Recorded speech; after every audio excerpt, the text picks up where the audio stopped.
소득세 네 번째 시간에 할 부분은 이제 근로소득이라는 부분을 진행을 해보도록 할게요, 여러분. 근로소득. 근로소득은 사실 여러분들이 이제 직장을 다니신다라고 하시면 가장 우리하고 밀접한 관계가 있는 소득이긴 합니다. 그래서 이 근로소득 부분에 해당되는 부분은 반드시 알아두실 게 이론적인 건 당연히 아셔야 전산 쪽에 가셔서 여러분이 급여자료 입력이라는 걸 하셨을 때 문제가 되지 않을 거고요. 그리고 이게 이제 근로소득 부분에서는 당연히 근로소득 범위도 아셔야 될 거고 그 근로소득 중에 비과세가 되느냐 안 되느냐 그게 상당히 중요해요. 어떤 프로그램을 가지고 쓰든. 그래서 비과세에 해당되는 건 비과세 설정을 해서 어떻게 구동을 해서 우리가 계산할 건지에 대한 부분까지 끌고 가셔야 되고 그리고 비과세 소득은 또 일정 부분 국세청에서 관리를 하는 부분이 있어요. 그래서 그런 부분들은 국세청이 신고를 또 받는다라는 얘기까지 하기 때문에 그런 것도 검토를 조금 하셔야 되는 부분들이 있습니다. 자, 326페이지에 나와 있는 근로소득 부분 보시면 되겠고요. 자, 여기도 똑같이 앞에 소득들처럼 근로소득 금액의 계산부터 시작을 할 거예요. 자, 그럼 근로소득 금액의 계산에 들어가서 봤더니 근로소득 금액의 계산 구조가 있어요. 아니, 앞에서는 그냥 사업소득 금액의 계산, 뭐 이자소득 금액의 계산 뭐 이렇게 얘기했는데 여기서는 왜 갑자기 또 소득 금액에 대한 계산 구조 얘기를 하느냐? 문제는 여러분 여기 들어왔더니 근로소득 공제라는 게 이제 등장이 되거든요. 이 부분을 이제 봐야 될 게 있어서 자, 우리 앞에서 이런 얘기를 했어요. 일반적으로 필요경비가 인정되는 소득들이 있다. 그래서 대표적인 게 사업소득, 그리고 우리 기타소득, 연금소득에 대해서는 필요경비를 인정하겠다라고 한다. 그러나 다른 소득에 대해서는 경비 인정을 하지 않는다. 자, 이자나 배당은 불로소득 성격이기 때문에 전혀 인정되지 않는다. 오히려 가산되는 그로서 제도가 있다라고 말씀을 드렸고 그러면 근로나 연금 같은 경우는 실질적으로 벌어들인 소득에 세금을 너무 많이 내더라는 거죠. 그래서 일정 부분에 대해서 무엇하겠다? 소득공제 제도를 만들어준 거예요. 그래서 근로자한테는 근로소득 공제라고 하는 이 제도를 만들어준 거죠. 자, 그럼 이제 우리는 총급여에서 근로소득 공제를 빼라고 얘기했어요. 자, 조심하실 부분이 뭐냐면 우리가 이 총급여라는 용어가 또 등장이 돼요. 우리가 앞에서는 여러분 총급여라고 부르지 않고요. 소득 얘기할 때 뭐라고 불렀을까요? 이 총급여라고 했었던 요 자리. 요거하고 똑같이 썼던 용어가 뭐가 있을까요, 여러분? 우리 수익금액이라고 얘기하고 들어오지 않았어요? 그렇죠? 그래서 이 수익금액이 그대로 소득금액과 같은 소득이 있었고 그리고 이 수익금액에서 뭔가를 빼서 소득금액이 되는 것도 있었죠. 그렇죠? 그러면 이 수익금액이라고 얘기했던 부분이 지금 소득세에서 근로소득에 들어가면 이 수익금액인 용어보다 누굴 더 많이 쓴다? 총급여액이라는 용어를 더 많이 써요. 쉽게 생각하시면 총급여. 그러면 우리가 일반적으로 수익금액이라고 불렀던 이 부분 또는 총급여라고 불렀던 이 부분은 무슨 소득에 해당이 될까요? 이 소득은. 자, 우리가 소득세는 세금을 무엇하겠다? 세금 징수를 하겠다. 그럼 세금을 징수하겠다라는 걸 우리가 무슨 소득이라고 부르고 과세소득이라고 부르고요. 근데 국가가 세금에 대한 징수를 무엇하겠다? 우린 여긴 징수를 하겠다. 얘는 징수를 안 하겠다. 그럼 여러분 그거는 무슨 소득이요? 비과세소득이라고 얘기한다고 했었어요. 그럼 여러분 지금 무슨 부분 우리 수익금액이라고 부르거나 총급여액을 부르는 건 우리 뭐에 해당되는 부분이다. 과세소득에 해당되는 부분이에요, 여러분. 과세소득. 그래서 이 과세소득이라는 부분이라는 거 기억하실 거. 그럼 이 과세소득은 누구를 뺀 거예요? 아, 나 월급 500만 원 받아. 근데 그 500만 원 월급 중에 비과세 소득이 뭐가 있고 식대가 있고 자가운전이 있고 뭐 이런 식의 내용들이 요건을 충족했다면 빼고 간다는 거예요. 그래서 지금 그거를 과세소득이라 부릅니다. 아니 앞에서는 이 얘기를 별도로 안 했는데 왜 여기서 하냐라고 물어보신다라면 여러분들 알아두실 게 뭐냐면 총급여액의 과세소득인지 모르고 총급여 500만 원 이하는 어떻게 이런 얘기를 해요. 근데 그게 어떤 소득을 의미하는지는 최소한 알아야 해요. 왜냐면 우리가 연말정산을 여러분들이 실질적으로 해야 되는 입장이 될 수 있으니까 인사과에 가시고 성과 보상팀이면 당연히 해야 된다고 했잖아요. 회계팀에서 전부 다 업무하는 회사에 가시면 뭐 노테이션은 돌리겠지만 어쨌든 해야 될 거고요. 그래서 이게 과세소득인 거예요. 그리고 이 과세소득이 확정되지 못하면 연말정산은 아예 시작 못해요. 그럼 결론적으로 무슨 얘기냐면 아, 나 근로소득이 있었어 라고 해요. 그럼 근로소득은 누구와 누구의 합이다? 과세소득과 비과세소득의 합이에요, 여러분. 근데 이 근로소득이라 했던 부분에 비과세를 확정시켜서 과세소득을 확정하지 못하면 왜 연말정산 못한다고 제가 여기부터 얘기하냐면 우리가 의료비 지출이 있었다. 그럼 내가 의료비 공제를 받아야 되는데요. 의료비 공제는 총급여의 3%를 넘어가야 공제 금액이 들어올 수 있어요. 근데 이 총급여를 확정을 못했다라고 하면 내 의료비 지출 금액의 3%를 넘어서 네가 의료비 공제가 된다 안 된다 얘기를 해야 되는데 그게 되겠어요? 안 된다는 거죠. 아, 나 신용카드 사용액의 공제를 받아야 된다. 그럼 신용카드 사용액은 총급여액의 25%를 넘어서 써야 돼요. 그럼 내가 1,000만 원을 썼다라고 얘기하는데 이 사람이 총급여가 5천이 나왔다는 거죠. 그러면 5천만 원에 25% 계산하면 얼마 나온지는 아시죠? 그러면 이 금액이 1,000만 원이 넘어가지 못한다면 내가 카드 1,000만 원 썼다고 해서 공제 금액이 들지 않는다고요. 근데 이 금액이 계속 틀리면 결론적 여기 대상 금액이 달라지니까 뒤에 연말정산이 계속 바뀐다는 얘기잖아요. 말도 안 되는 얘기를 하는 거죠. 그렇기 때문에 이 총급여라는 거 확정하지 못하면 아예 연말정산 못해요. 그래서 연말정산 작업하실 때 실무자들은 야 그거 급여 입력한 거 맞는지 확인해. 근데 그렇게 얘기하니까 다들 뭐 확인하라는 얘기지? 라고 물어봐요. 지금 과세와 비과세의 내용이 올바르게 됐는지 확인하시라는 거예요. 그래서 비과세가 잘못되어 있으면 이거 다 고쳐야 돼요. 연말정산 할 때. 그럼 이제 그거는 무조건 고치지 마시고 선임한테 확인하고 고치세요. 비과세로 들어가야 될 부분이 뒤바뀌면 우리 세금 신고했던 게 모두 다 바뀌어야 돼요. 그럼 그거 어떻게 할 건지 확인하고 하셔야 돼요. 바꿔놓으시면 다시 복원이 되지 않습니다. 그래서 그런 문제들이 생기는 부분이에요. 그러니까 시험이 쉬운 건 뭐냐면 그냥 이거 선별 작업만 계속 시켜요. 그러니까 이걸 계산하는 걸 안 시키고 있는 거죠. 이거 선별 작업하는 게 이거 계산하는 것 때문에 하는 건데 이게 무슨 의미인지 모르고 계속 선별만 하고 있는 거예요. 그래서 정확하게 갖고 가셔야 되는 부분은 요 계산하기 위해서. 그래서 수익금액 또는 총급여라는 건 과세소득을 말하는 부분이다. 그래서 비과세소득이 빠진 걸 얘기하고요. 그러면 이 총급여에서 근로소득 공제를 빼고 우린 뭐가 나온다? 근로소득 금액이 나옵니다. 그러면 요거 가지고 이제 그 다음 단계로 넘어갑니다. 그럼 우리가 이제 할 일은 우리 근로소득 금액 계산에 영향을 주는 누구를 정리하자. 근로소득 공제를 얘기해야 되겠죠. 자, 그럼 근로소득 공제를 보죠. 자, 근로소득 공제는요. 단계는 기억하지 않습니다. 이거 다 기억 못 하잖아요, 여러분. 그쵸? 그리고 전산시험 보실 땐 아, 나 이거 단계를 보고 싶은데 그러면 연말정산이란 쪽에 가시면 이거 보실 수 있어요. 버튼 누르시면. 근데 이런 문제는 잘 내지는 않아요. 근데 제가 최소한 뭐는 기억하시라고 하냐면 500만 원 이하까지는 총 급여액의 몇 프로를 70%를 공제한다라는 건 최소한 기억하시라고 해요. 그러면 500만 원까지는 70%이니까 실질적 공제 금액은 얼마이다? 350만 원이겠죠. 그래서 500만 원에서 350만 원을 빼면 얼마가 되냐면 우리는 근로소득 금액은 150만 원이 돼요. 근데 이 150만 원이 추후에 문제가 될 수도 있고요. 그대로 넘어갈 수 있는 소지도 있긴 해요. 그래서 요거까지는 기억을 좀 하셨으면 좋겠고 그래서 얘도 단계별로 공제 금액이 다릅니다. 그래서 500 이하까지는 70. 자, 500만 원 초과 1,500 이하까지는 40%. 그리고 1,500 초과 4,500만 원 이하는 15%. 그리고 4,500 초과 1억 이하는 5%. 1억 초과는 2%. 결론적으로 소득이 높아질수록 공제율은 무엇한다? 점점 낮아지고 있죠, 여러분. 자, 그런데 작년에 세법이 바뀌면서 들어온 규정 하나가 있어요. 무슨 법은? 이 근로소득 공제를 기존에는 한도 없이 해줬어요. 한도 없이. 그러니까 지금 이 금액이 다 더해서 얼마가 되든 다 해줄게. 그런데 우리는 뭘 만들었다? 한도 규정을 만들어버린 거예요. 그래서 한도 규정을 신설해서 무슨 법은?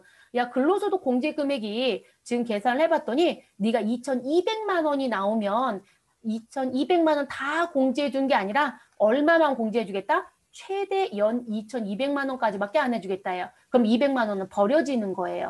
이해되셨을까요? 근데 소득이 실질적으로 크지 않은 사람들은 2천만 원까지 올라가지도 않겠죠. 근데 여러분 우리는 고액연봉자들도 꽤 늘어나고 있는 추세란 말이에요. 그래서 우리가 왜 중간층이 없다라는 얘기가 그런 부분이거든요. 그러니까 낮은 층과 높은 층만 있고 중간층이 많아야 좋은데 점점 뭐로 가는 거예요? 극대 극으로 가는 것 때문에 다들 논란들이 좀 많이 있는 건데 그래서 이 고액연봉자들은 이거를 넘치는 사람도 등장할 거예요. 근데 이제 더 이상 인정 안 하겠다는 얘기고요. 그래서 연 2천만 원 한도가 규정이다. 그거 기억하셔야 되고 자 그리고 이 근로소득 공제를 할 때 지금 어떤 사람은 1월 1일부터 12월 31일까지 계속 근무하고 있는 사람도 있겠죠. 그래서 A는 1년 내내 근무를 했고 B는 지금 1월 1일부터 6월 30일까지 근무했고 C는 1월부터 3월 31일까지 근무하고 중간에 쉬었다가 5월 1일부터 12월 31일까지 근무하고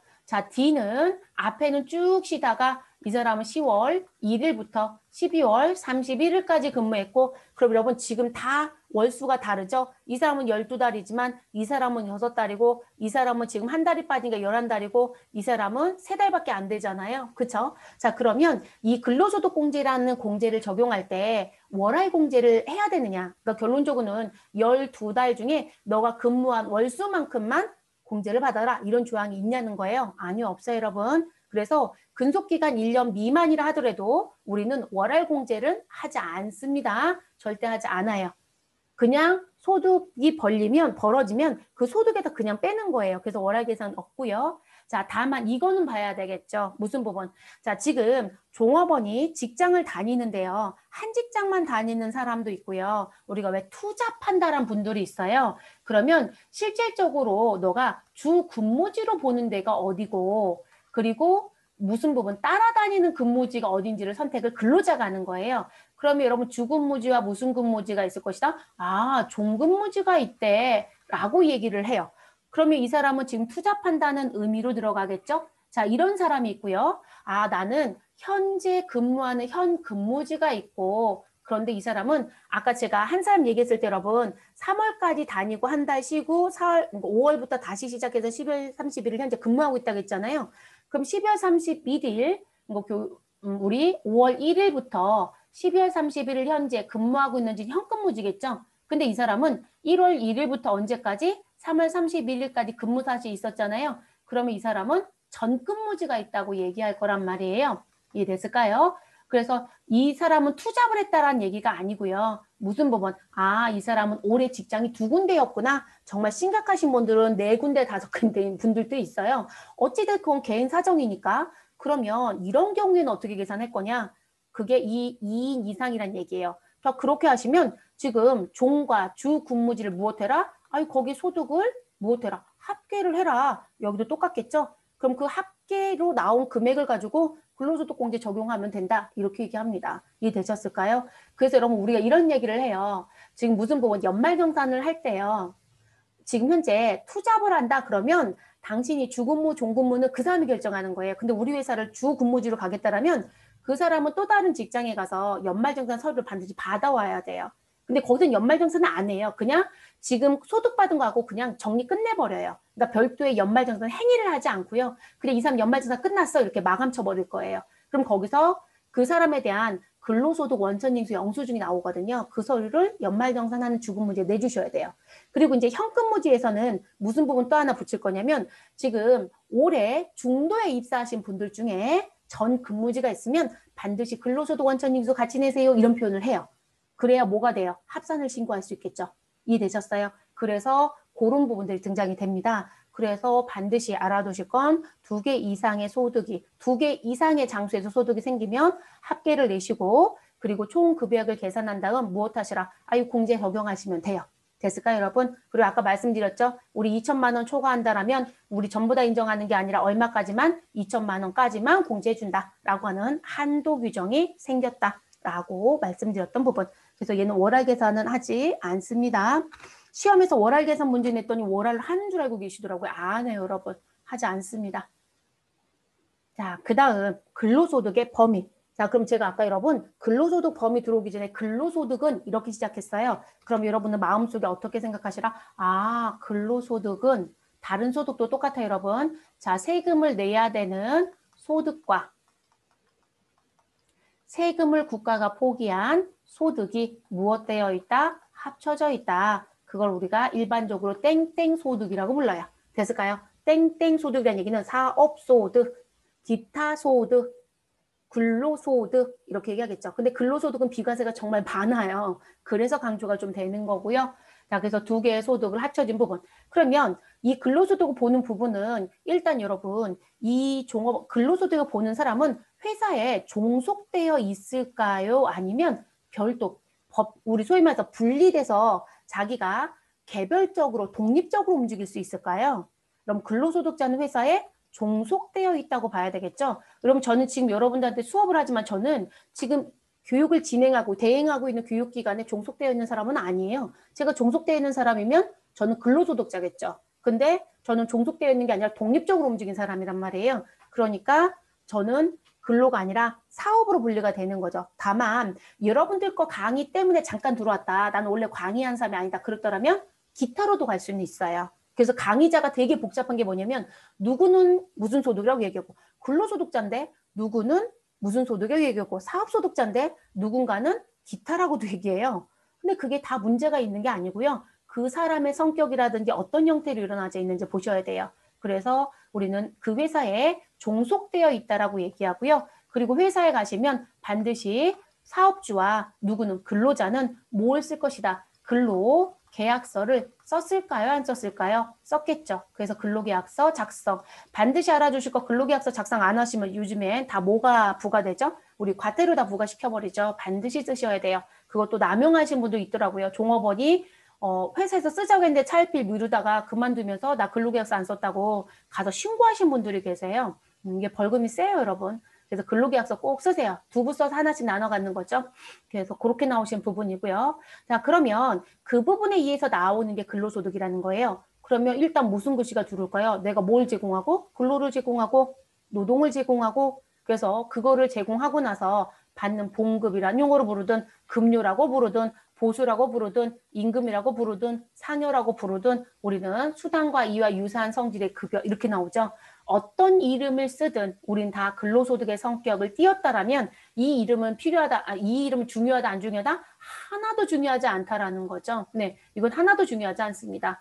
자, 그리고 이 부분이 일반적인 무엇으로 보시면 돼요, 여러분? 이게 일반적인 근로소득이에요, 1번이. 그런데 여기에 2번이 붙고 3번이 붙고 4번이 붙고 5번이 붙는 거예요. 그래서 2번에 뭐라고 얘기냐면 자, 법인에 주주총회가 있고 법인에 사원총회가 있고 자, 이외에 준하는 의결기관에 의해서 내가 뭘 받았다? 상여를 받았다라고 하면 이 부분도 뭐가 되더라? 근로소득이 되더라. 이렇게 얘기해요. 그럼 여러분 회사가 뭘 하는 경우들이 있냐면요.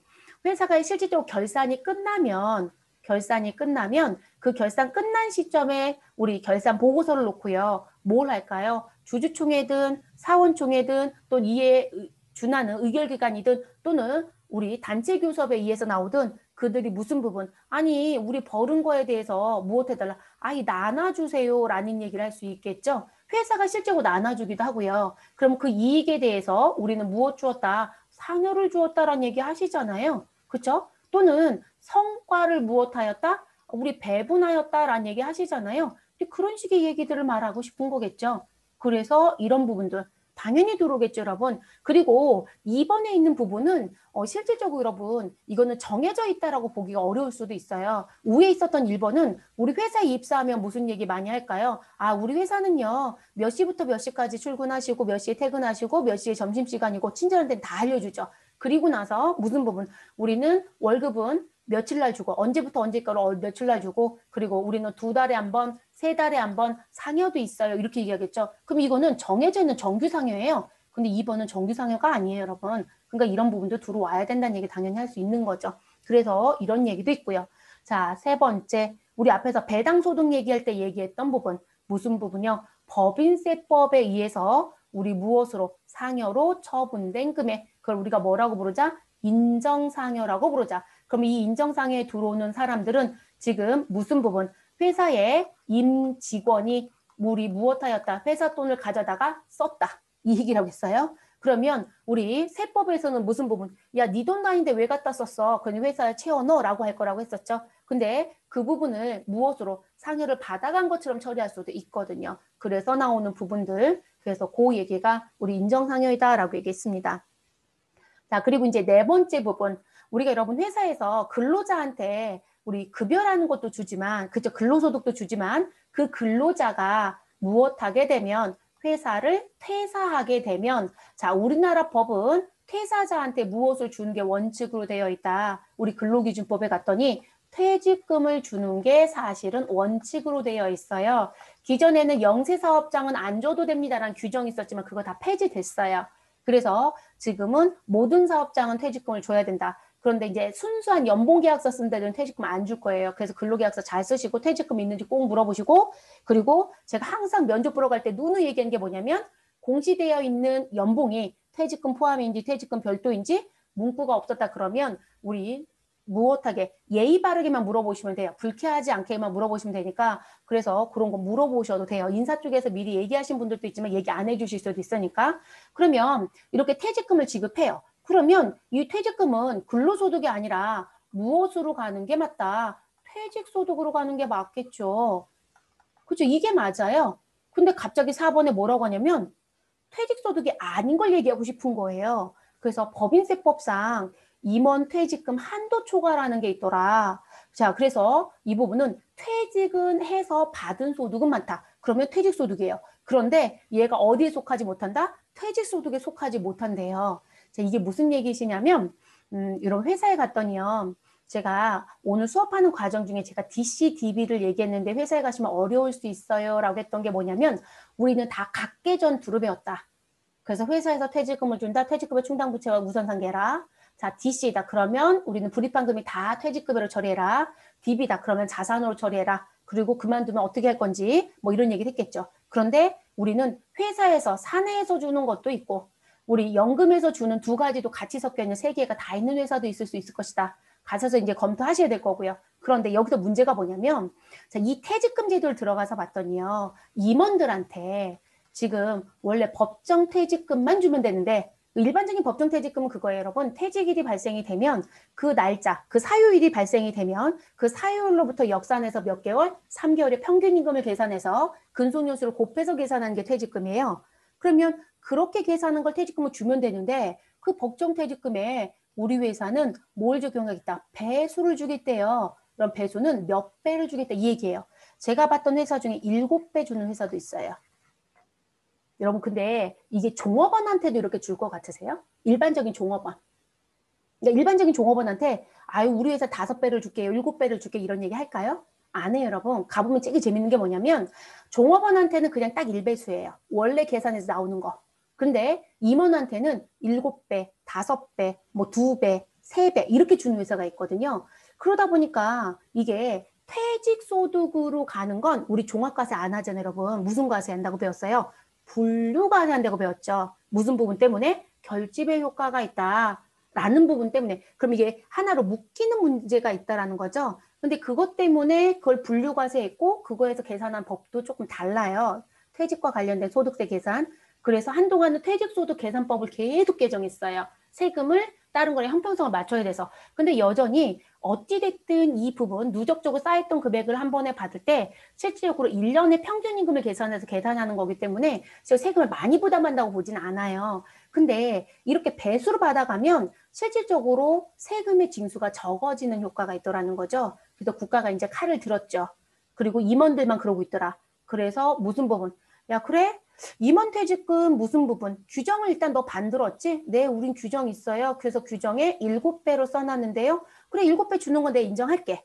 그러면 인정한다는 얘기는 뭐냐면 우리 여러분 비용 인정하겠다 이 얘기예요. 그럼 비용 인정이니까 무슨 인정이 돼요? 법인세는 송금 인정하겠다 이 얘기가 되겠죠? 그래서 비용 또는 송금 인정은 할게. 그런데 자 원천징수는 그렇게 하지 않겠다고 얘기해요. 자 그래서 원천징수에서 뭐라고 하냐면 몇 배까지.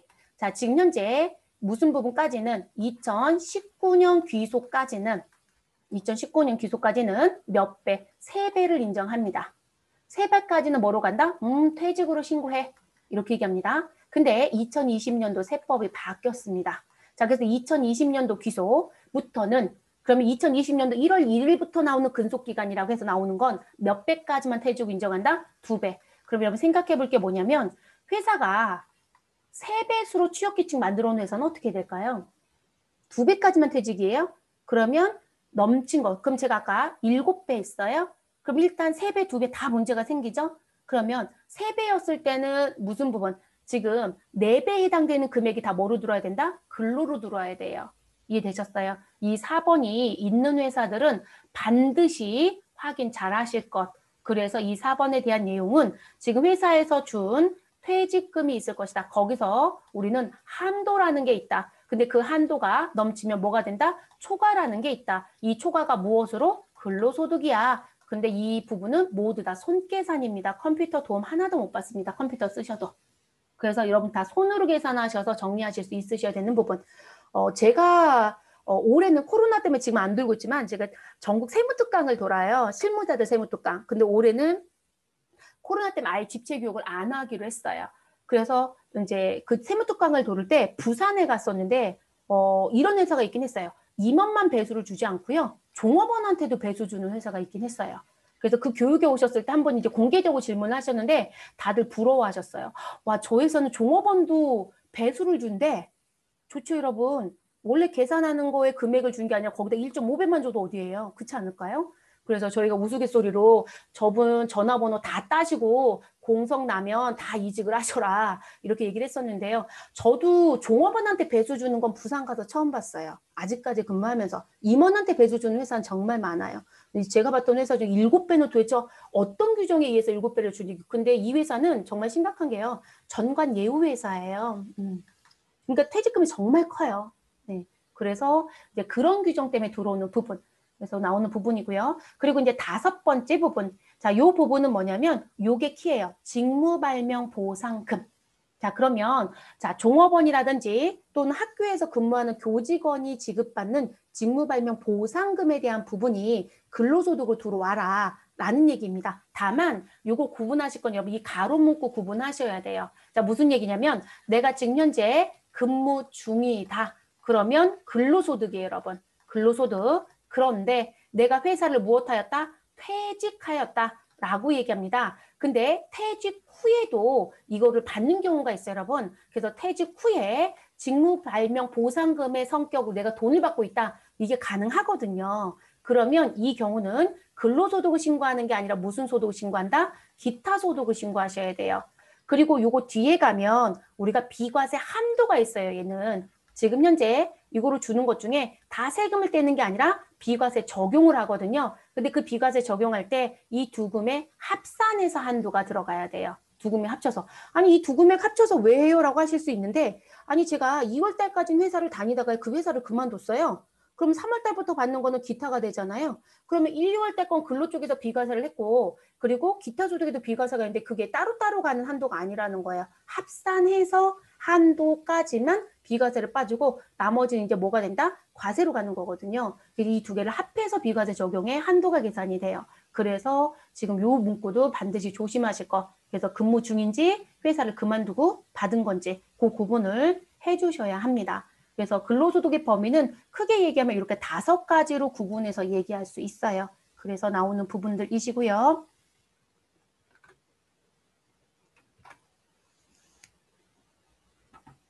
그래서 요 얘기가 등장하고 자, 그리고 이제 근로소득에 포함되는 항목이라는 게 등장이 됩니다.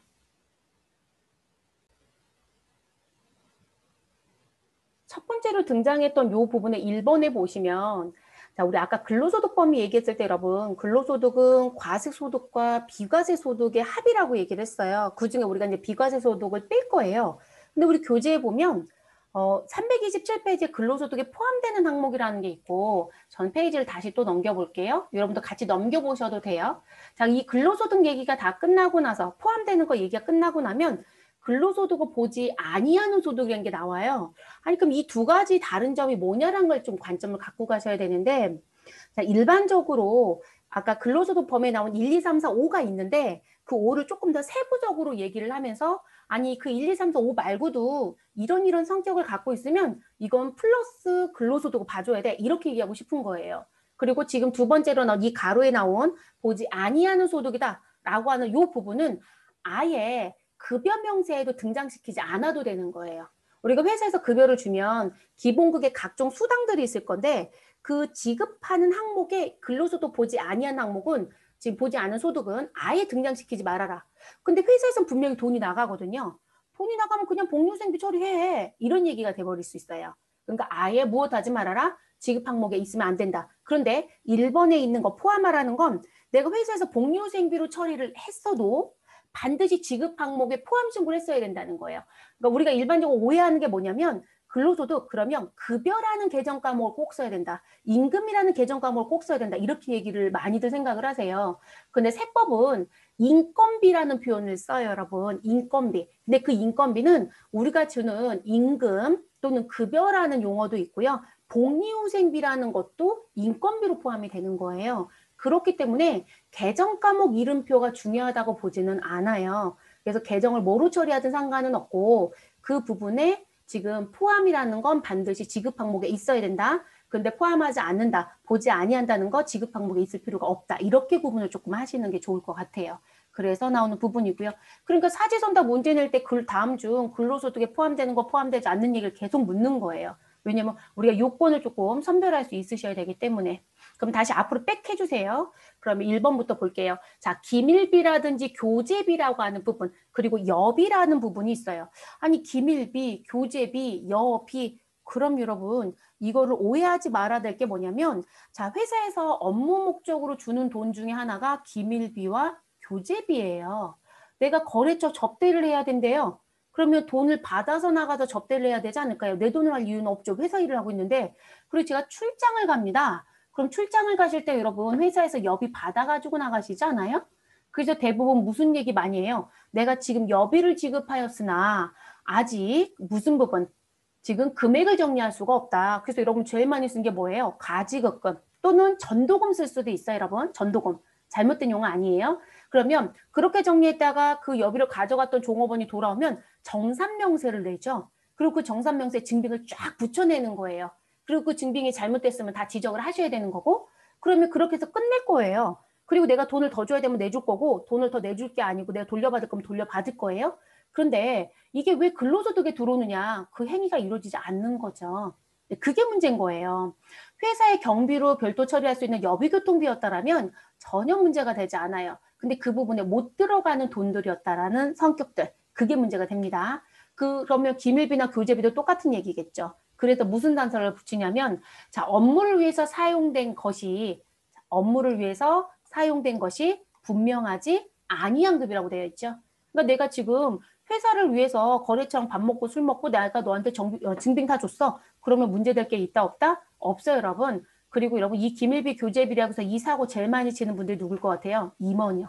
종업원이 이런 사고 안 쳐요. 그러니까 임원들에 대한 부분 또는 이런 경우가 있어요. 임원이 사고를 치고 싶어서 하는 게 아니라, 자, 임원이 실질적으로 거래처 접대는 갔어요. 근데 우리 왜 골프 치러 많이 가거든요. 골프를 치러 갔어요. 그리고 이제 우리 골프 칠 때 매번 따라다니시는 분들이 있지 않아요? 우리 사업소득에 속하는 분들. 사장님 나이스샷 하시면서 열심히 옆에서 하신 분들 있잖아요. 그쵸? 우리가 캐디라고 하신 분들. 자, 그분들이 여러분 근로소득자가 아니세요. 거의 대부분 사업소득자예요. 그러면 그 사람들을 부르면 그 사람들한테 얼마의 비용을 지불해야 돼요. 근데 저희가 거래처 접대하면서 골프 치러 갔을 때 KDP까지 같이 결제를 하면 괜찮은데 KDP를 꼭 현장에 와서 돈을 달라고 그래요. 그러면 골프장 예약하면서 돈은 다 법인카드를 긁고 갔어요. 근데 KDP를 줘야 되니까 뭘 주는 거예요? 현금을 주고 있는 거죠. 그러면 그 사람에 대해서 뭐 현금 줬던 거 뭐 받아와야 돼요? 아, 인정받을 수 있는 증빙을 받아야 되는데 이분이 못 준다고 얘기하는 거죠. 아유, 사장님 무슨 말씀이세요? 저희 이거 처음 해보세요. 이렇게 얘기하는 거죠. 그럼 이제 이놈의 임원이 떨레떨레 와요. 그리고 무슨 얘기? 야, 나 이번에 KDP 50만 원 썼거든. 빨리 돈 줘. 라고 얘기해요. 그럼 이제 저희는 난감하죠. 이해되셨어요? 그 부분은 여러분 실질적으로 그 캐드를 담당했던 분들의 인적사항 따오셔야 돼요. 주민등록증 카피 따오시면 돼요. 그리고 내가 50만 원 줬다? 그리고 그거 세금 신고하시면 돼요. 무엇으로? 사업소득으로. 그러면 접대비 인정하는데 전혀 문제가 되지 않아요. 그러니까 접대비는 우리 원천징수만으로도 접대비가 인정되는 게 있는 거예요. 꼭 카드를 쓰지 않아도. 법적으로 문제가 없다는 얘기예요. 근데 그거를 누가 하냐고요. 그러니까 어쩔 수 없는 거죠. 아, 그러면 상무님 그거 가져가신 돈 저희 근로소득으로 신고할 수밖에 없어요. 라고 얘기할 수밖에 없겠죠. 근데 그 상무는 또 노발대발 하겠죠. 내가 쓴 돈도 아닌데 어쩌고 저쩌고 하겠죠. 방법은 없어요. 그러니까 이게 중소기업들은 이런 사태가 많고요. 대기업들은 아주 정확하게 해요. 그래서 페널티를 줘버리기 때문에 그런 일이 계속 반복적으로 일어난다. 그럼 페널티 줘버려요. 못 쓰게 하죠. 그래서 실질적으로 이것도 조심해야 되는 부분 중에 하나예요. 그래서 문제가 되는 부분입니다.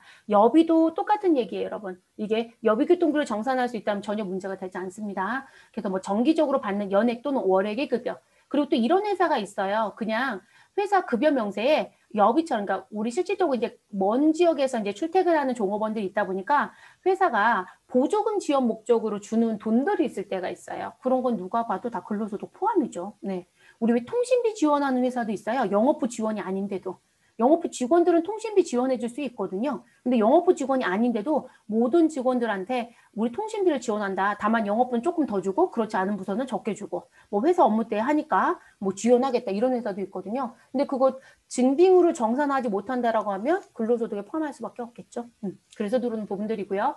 자, 두 번째, 종업원이 받는 공로금이라든지 위로금이라든지 학자금이라든지 장학금. 자, 그래서 들어오는 부분. 그럼 경로금, 위로금은 뭘까요? 회사에 기여한 바가 많다. 너한테 심신한 의료를 위해서 이런 의미겠죠.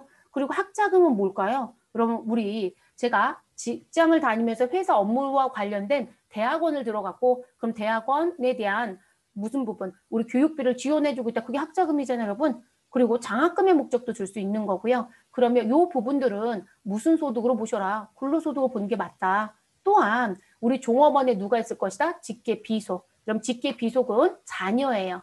그러니까 종업원의 자녀에 대한 학자금 지원이 상당히 많아요. 복리적으로 들어가서 보시면. 자, 그리고 장학금에 대한 것도 들어올 수 있어요. 근데 대부분 장학금의 표현을 요즘엔 안 쓰고요. 거의 다 학자금 쪽으로 들어갑니다. 그럼 이 부분 다 뭐로 들어가야 된다? 근로소득. 제발 부탁하는데 요거에 대해서 무슨 신고? 아니 복리 후생비 처리하는 건 괜찮다고요. 그런데 무슨 신고를 안 하는 거예요? 급여 신고하실 때 근로소득에 포함 신고를 안 하세요. 그리고 뒤에 세무조사 나오면 다 털리고 있는 거죠. 이거 신고 안 하셨네요. 연말정산 다시 하시고요. 아이고 5년치 다 추징하셔야 되겠는데 이렇게 갈 거예요. 그럼 5년치 연말정산 다 다시 하셔야 돼요. 미치고 팔딱 뜁니다. 그래서 이런 부분들 빠뜨리지 않게끔 하실 거. 대기업은 이런 실수 안 해요. 왜냐면 노무사, 세무사 다 껴서 종업원으로 들어와서 그분들이 회계직으로 일을 하거든요. 그러니까 이제 그분들이 서로 협의를 해요. 그 취업계층 만들 때 노무사 껴서 일을 하기 때문에 이런 부분 넣어주면 이런 규정서가 있어야 되고 다 얘기를 하거든요. 조금 더 체계적인 거죠. 관리자에 대한 부분들이. 그래서 이게 중소나 중견들이 제일 많이 하는 실수 중에 하나. 근데 점차적으로 세무조사를 받다 보니까 많이들 해결이 되고는 있어요. 그러면 우리가 학자금에 대한 걸 우리가 근로소득에 포함을 시켰어요, 여러분. 그러면 제가 대학원을 다니고 있다. 그럼 대학원에 대한 교육비가 나갔을 거잖아요. 그렇죠? 그럼 이런 교육비는 뒤에 가서 교육비 공제를 받는 게 맞을까요? 안 받는 게 맞을까요? 공제를 받는 게 맞죠. 왜냐면 얘는 근로소득에 포함해서 뭐가 됐어요, 여러분? 세금을 냈잖아요. 그러면 내가 여기서 받아서 교육비를 냈다라고 하면 여기서 벌써 우리가 소득세를 냈으니까 소득세를 낸 돈을 가지고 교육비를 낸 거잖아요. 그럼 내 돈을 낸 거랑 똑같은 상황이 되는 거죠. 국가한테 회사한테 지원을 받았지만 이해되셨어요? 그래서 교육비는 전부 다 공제를 받는 거예요. 그런 원리로 움직이는 거고요. 자, 그리고 세 번째 각종 수당. 각종 수당은 회사가 만들기 나름 정해진 바는 없어요. 자, 그래서 뭐 근로수당, 가족수당, 뭐 출납수당, 직무수당, 여기 직무라고만 나왔지만 여러분 회사가 또 뭘 만들어 쓰는 여기 직급이라는 걸 또 만들어 쓰는 회사가 있고요. 기술이라든지 보건이라든지 연구라든지 뭐 모집이라든지 이런 각종 수당들을 주더라는 거죠. 그래서 이 수당들이 다 포함됩니다. 그래서 이 수당의 답은 없다. 네, 회사마다 만들어 쓰는 게 나름. 자, 그리고 네 번째로 나오는 부분. 나는 회사로부터 받는 경제적인 이익이 있었다. 이 회사로부터 받는 경제적인 이익이 뭘까? 자, 여러분, 위에는 돈을 직접 받는 거예요. 자, 아래는 돈을 직접 받는 것도 있지만 받은 돈 때문에 나오는 시너지예요. 그런 걸 우리가 회사로부터 받는 경제적인 이익이라고 해요. 그래서 그 부분도 근로소득에 포함되어야 한다라고 얘기를 합니다. 그럼 그 내용을 조금 더 세부적으로 일단 봐볼게요, 여러분. 그러면 저는 페이지 좀 넘기고 할게요. 그럼 이제 그렇게 나오는 경제적 이익이 들어가서 봤더니 첫 번째, 회사에서 사택 제공을 받고 있더라 이렇게 얘기를 합니다. 근데 여러분 사택 제공 받은 것 때문에 근로소득 포함해라? 그럼 너무 억울하지 않을까요? 근데 여기에 단서가 붙어요, 여러분. 무슨 부분? 자, 출자 임원이 무엇을? 주택을 제공받음으로써 얻는 이익이 있더라. 여러분, 출자 임원이인데 우리한테 중요한 부분이에요. 자, 그러면 여기서 뭐라고 하냐면 비출자 임원. 여러분, 비출자 임원은 뭘까요? 출자하지 않은 임원이요. 그러니까 우리 회사에 이사가 있는데 이사가 A씨가 있고 B씨가 있다. 근데 A씨와 B씨는 모두 다 회사 이사라고 했으니까 이 사람들 둘 다 회사의 임원일 거예요. 그럼 회사에 근무하고 있는 거죠. 근데 A씨는 회사의 임원이면서 주주인 거예요. 자, B씨는 주주는 아니래요. 그냥 임원인 거예요. 이해되셨어요? 그러면 지금 누구는 B는 출자 임원이 아니죠. A는 출자 임원이 되는 거예요. 이해되셨어요? 그래서 비출자 임원 그리고 그 비출자 임원에 누구도 포함해라? 소액주주 임원도 포함해라. 우리가 일반적으로 소액주주로 보는 건 실질적으로 1% 관점을 보거나 또는 3억 미만이란 관점이 있어요. 그래서 그 부분에 여러분 이거 세법에서 보는 요건이에요. 소득세법 요건. 그래서 그 부분에 해당되는 우리 소액주주 임원을 포함해라. 그래서 이들과 그리고 우리 무슨 부분이요? 종업원이 회사에서 무엇을 제공받았다? 사택을 제공받았다. 또는 기숙사를 제공받았다. 자, 그로 인해서 생긴 이익이 있다라면 우린 근로소득 본다 안 본다? 안 봐, 여러분. 그러니까 예외 조항이 있기 때문에 예외까지 같이 가져가실 거예요. 그러면 이건 무슨 얘기냐면 여러분 제가 회사에서 사택 제공을 안 해요. 그런데 지금 근무지는 부산이에요. 근데 저는 천안에 있다고 했단 말이에요. 그럼 천안에서 부산으로 매일매일 출근할 수는 없어요, 여러분. 제가 오늘 수업할 때 제가 전국 세무 특강 들어요라고 했을 때 그때는 대부분 제가 거의 첫 차를 타고 내려가요. 거기서 자기 싫으니까. 그래서 첫 차를 내려가서 한 8시간, 6시간 수업을 하고 1박 2일짜리 수업이 아니면 다시 올라오거든요. 근데 이렇게 한 번씩 가는 건 괜찮겠지만 이게 출퇴근이라면 누가 할 수 있겠어요, 여러분? 비용은 또 어마어마하고요, 교통비도. 그쵸? 그러면 회사가 연고가 먼 사람들한테 뭐 제공해요? 사택 또는 기숙사를 제공한다고 하잖아요. 근데 회사가 사택이나 기숙사를 제공하지 않는다라면 제가 부산에 가서 일할 때 뭘 해야 될까요? 집을 얻어야 되겠죠? 그러면 전세금이 필요하거나 또 내가 월세로 살면 월세가 나가야 되는 거 아니에요? 그러면 그 돈이 안 나가니까 저는 실질적으로 그 돈을 지불해야 되는 사람과 지불하지 않는 사람의 차이를 놓고 봤을 때 이익이 생기는 건 맞는 거예요. 그런 걸 말하는 거예요. 이 경제적으로 회사로부터 받는 경제적 이익이라는 것 이해되셨을까요? 그래서 지금 예외에 해당되는 사람은 아예 근로소득에 포함할 필요가 없다. 그런데 이들을 뺀 출자 임원이 주택을 제공받았다라면 이 부분은 근로소득에 포함을 해야 한다. 금액 산정을 어떻게 할까가 전 궁금해요. 시가로 보라고 하거든요. 그럼 주변에 월세가 얼마인지 파악해요. 그래서 그 금액으로 신고해야 된다고 주장을 합니다. 그래서 나오는 부분이고요. 자, 그리고 두 번째, 모든 임직원이 주택 자금을 모든 임직원이 여러분, 자, 모든 임직원이 주택 자금을 우리 절이 그럼 여러분 시중에 이자가 있겠죠, 여러분. 그래서 시중에 이자율은 제가 주택자금 대출 받는다면 4%이다. 그런데 회사는 시중의 이자율보다 숨에서 시장 이자율의 표현이겠죠. 그 이자율보다 무엇하다 낮은 우리는 1%로 빌려줬다. 이해되셨어요? 또는 무상. 그럼 아예 0%다. 이 얘기인 거죠. 대여라는 건 빌려준 거예요, 여러분. 그러면 원금은 다 돌려받을 거예요. 당연히 돌려받아야 되겠죠. 그래서 우리가 급여에서 무엇을 이 주택자금 대출한 걸 매월 공제를 해요. 이해되셨을까요? 그래서 공제를 하는 부분. 근데 이건 예수금이 아니겠죠, 여러분? 또 예수금 처리하시면 안 되죠. 우리 돈 빌려주면 무슨 처리예요? 대여금 처리했겠죠? 다만 종업원들이면 종업원들 글씨 붙여서 대여금 처리했을 거예요. 그럼 그거 상계 정리하시면 되는 거고. 자, 그래서 이 원금은 당연히 회사가 돌려받는데 여러분 생각을 해볼 게 뭐냐면 시중 이자율이 제가 4% 하겠으면 제가 은행에서 1억을 빌렸다라고 하면 은행에서 1억을 빌리면 전 1억에 대한 이자 몇 프로를 내야 돼요? 4%. 이해되셨어요? 그런데 회사에서 1억을 빌렸다. 뭐 요건이 되면 빌리겠죠? 그러면 몇 프로 이자만 내면 돼요? 1%. 그럼 저는 지금 빌린 사람과 빌리지 않은 사람을 놓고 봤을 때 저는 실질적으로 몇 프로의 이득을 챙겼어요? 3%만큼 이자를 안 낸 거잖아요. 그럼 그 3%만큼 무엇으로 보아라? 우리 회사로부터 받은 경제적인 이익으로 보아서 근로소득에 포함해라. 이렇게 가는 거예요. 그리고 아까 무상이었던 건 0%였으니까 4%에 대한 금액을 계산해서 이해되셨어요? 그래서 이것도 세무조사 때 많이들 문제가 되는 부분 중에 하나예요.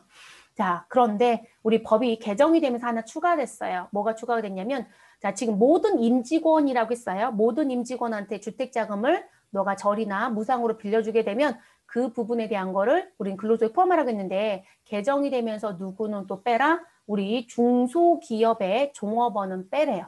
그럼 중소기업의 종업원은 주택자금을 절이 또는 무상으로 무엇하였다? 우리 빌렸다라고 했을 때 그거로 생기는 이익은 근로소득 안 본다는 거예요. 그래서 중소기업 종업원 제외조항이 신설되었다. 이거 세법 최근에 바뀐 거예요, 여러분. 그래서 그거 기억하셔야 되는 부분. 자, 그리고 이제 세 번째, 종업원 보험 계약자이거나 종업원 또는 그 배우자 또는 가족을 보험 수익자로 하는 보험과 관련해서 회사가, 사용자는 회사라겠죠, 여러분. 내 기업이 부담하는 보험료가 있다라면 이 부분은 당연히 근로소득에 포함해라. 근데 여러분, 이거 뒤에 가면 다시 무엇 할까요? 다시 예외를 할 거예요. 우리 사업소득 얘기했을 때 썼던 부분. 무슨 부분? 아, 회사 필요경비 인정합니다. 그리고 이제 비고는 제가 그걸 써드렸어요. 지금 무슨 부분? 연 70만 원 조건이 있었거든요. 그럼 뒤에 가면 이 예외를 70만 원 얘기할 거예요. 그래서 그 70만 원 초과되는 게 근로소득이고요. 70만 원 이내까지는 우리 근로소득 보지 않거든요. 그래서 뒤에 가서 다시 또 한번 얘기할 거예요. 일단은 들어갈 수 있다는 조건은 맞습니다. 자, 그리고 네 번째. 자, 임원이나 사용인이 회사로부터 무엇을 주식 매수 선택권을 무엇하였다? 아이, 부여받았다. 그러면 선택권을 부여받아 내가 갖고 있더라. 그리고 나서 이 부분을 행사를 했다는 거예요. 그럼 행사했다는 얘기는 뭐가 될까요? 이 주식 매수 선택권 부여받은 부분을 시장에 행사했다는 얘기거든요. 근데 이게 문제가 뭐냐면 내가 주식 매수 선택권 부여받을 때 여러분 시장에서 움직이는 금액으로 부여받지 않고요.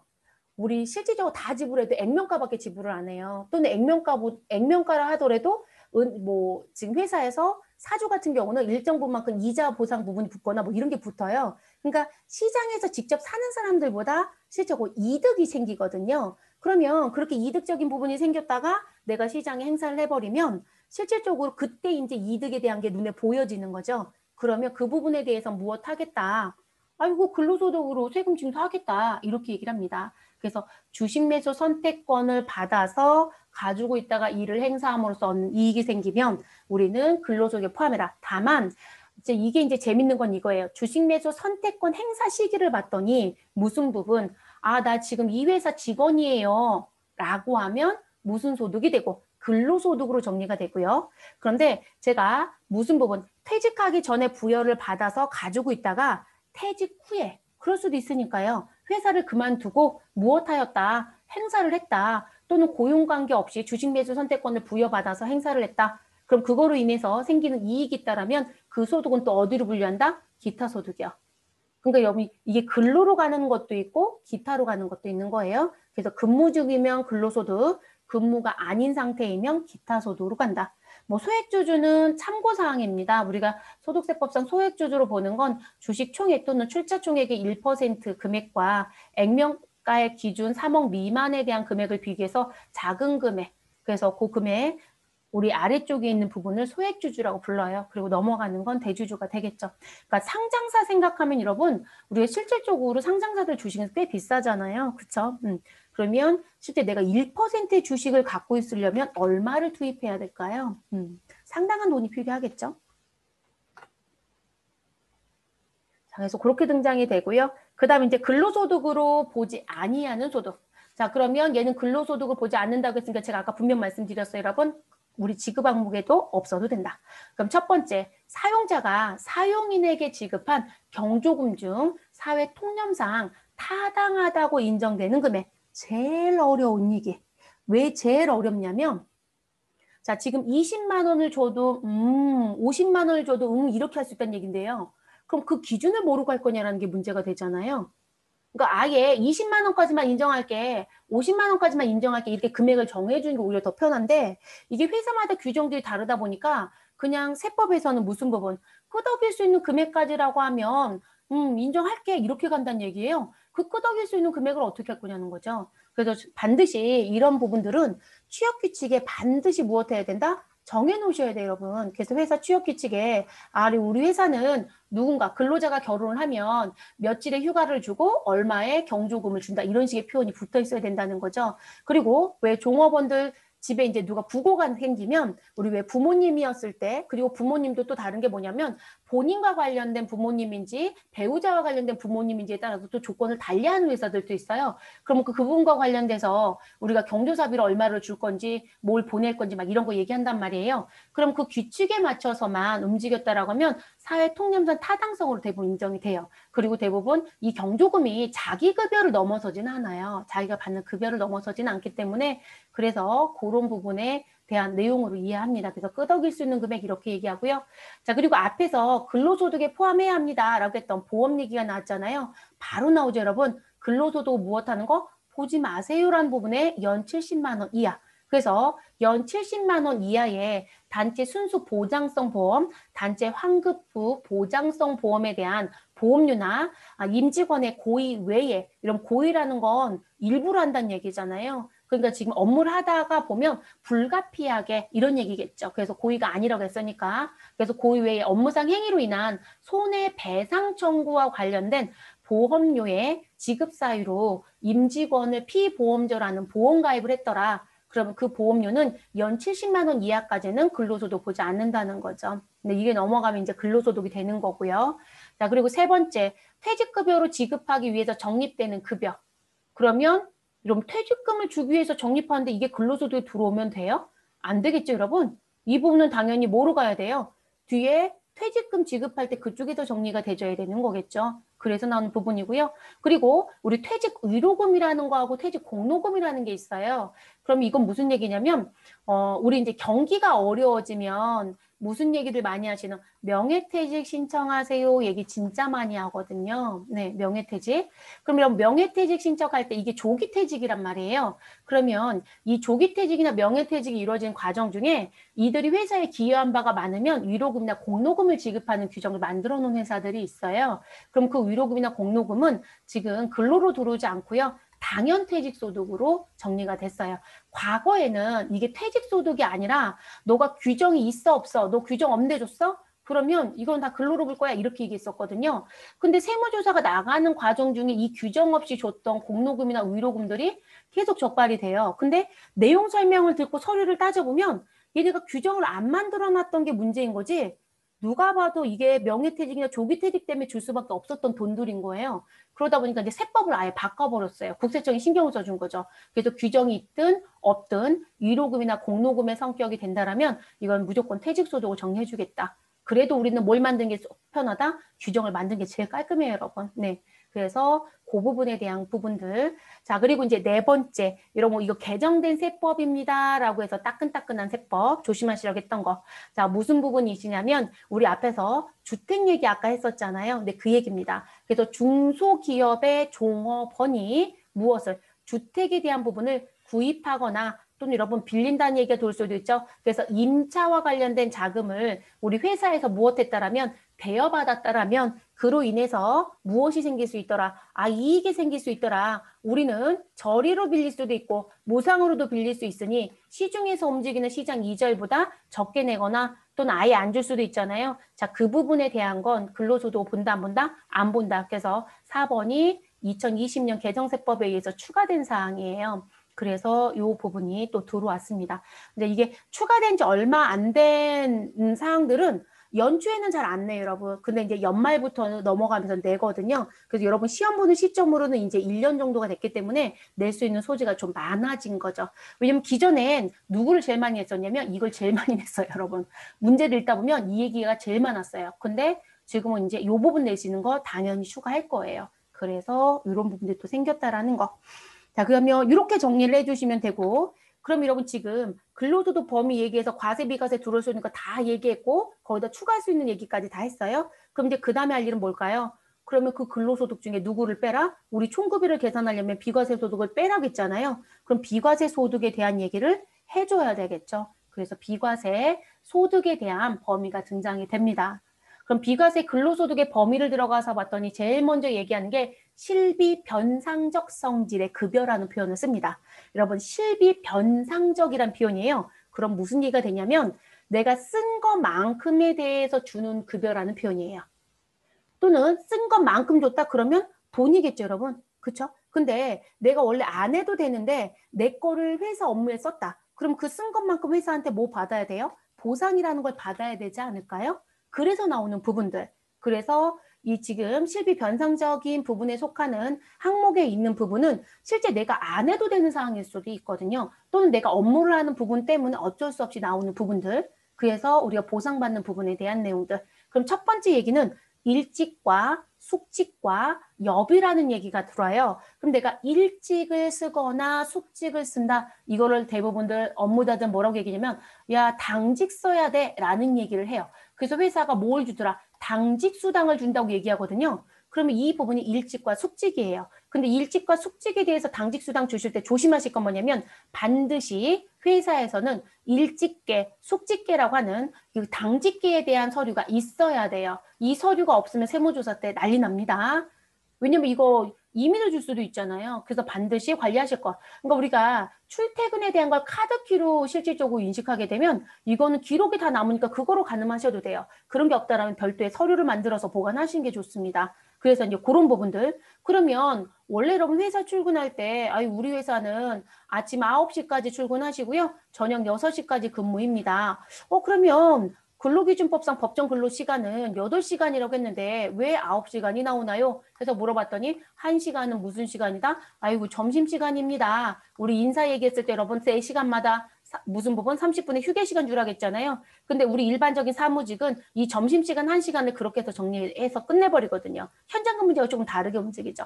자, 그래서 이렇게 되어 있는 부분. 그러니까 실제 9시간처럼 보여지지만 내 근무시간이 8시간이었던 거죠. 됐을까요? 그럼 요거를 끝내야 되는 거잖아요. 근데 회사가 일찍이나 숙직이라든지 또는 아침 일찍 출근해서 뭔가 해야 되는 분들이 있어요. 그러면 남들은 9시까지 오는데 나는 8시까지 출근해서 뭔가 행위를 해야 되거나 아니 남들은 6시에 퇴근하는데 나는 10시까지 당직을 쓰다가 그만둔다거나 또는 어떤 분은 왜 자기도 하죠 여러분.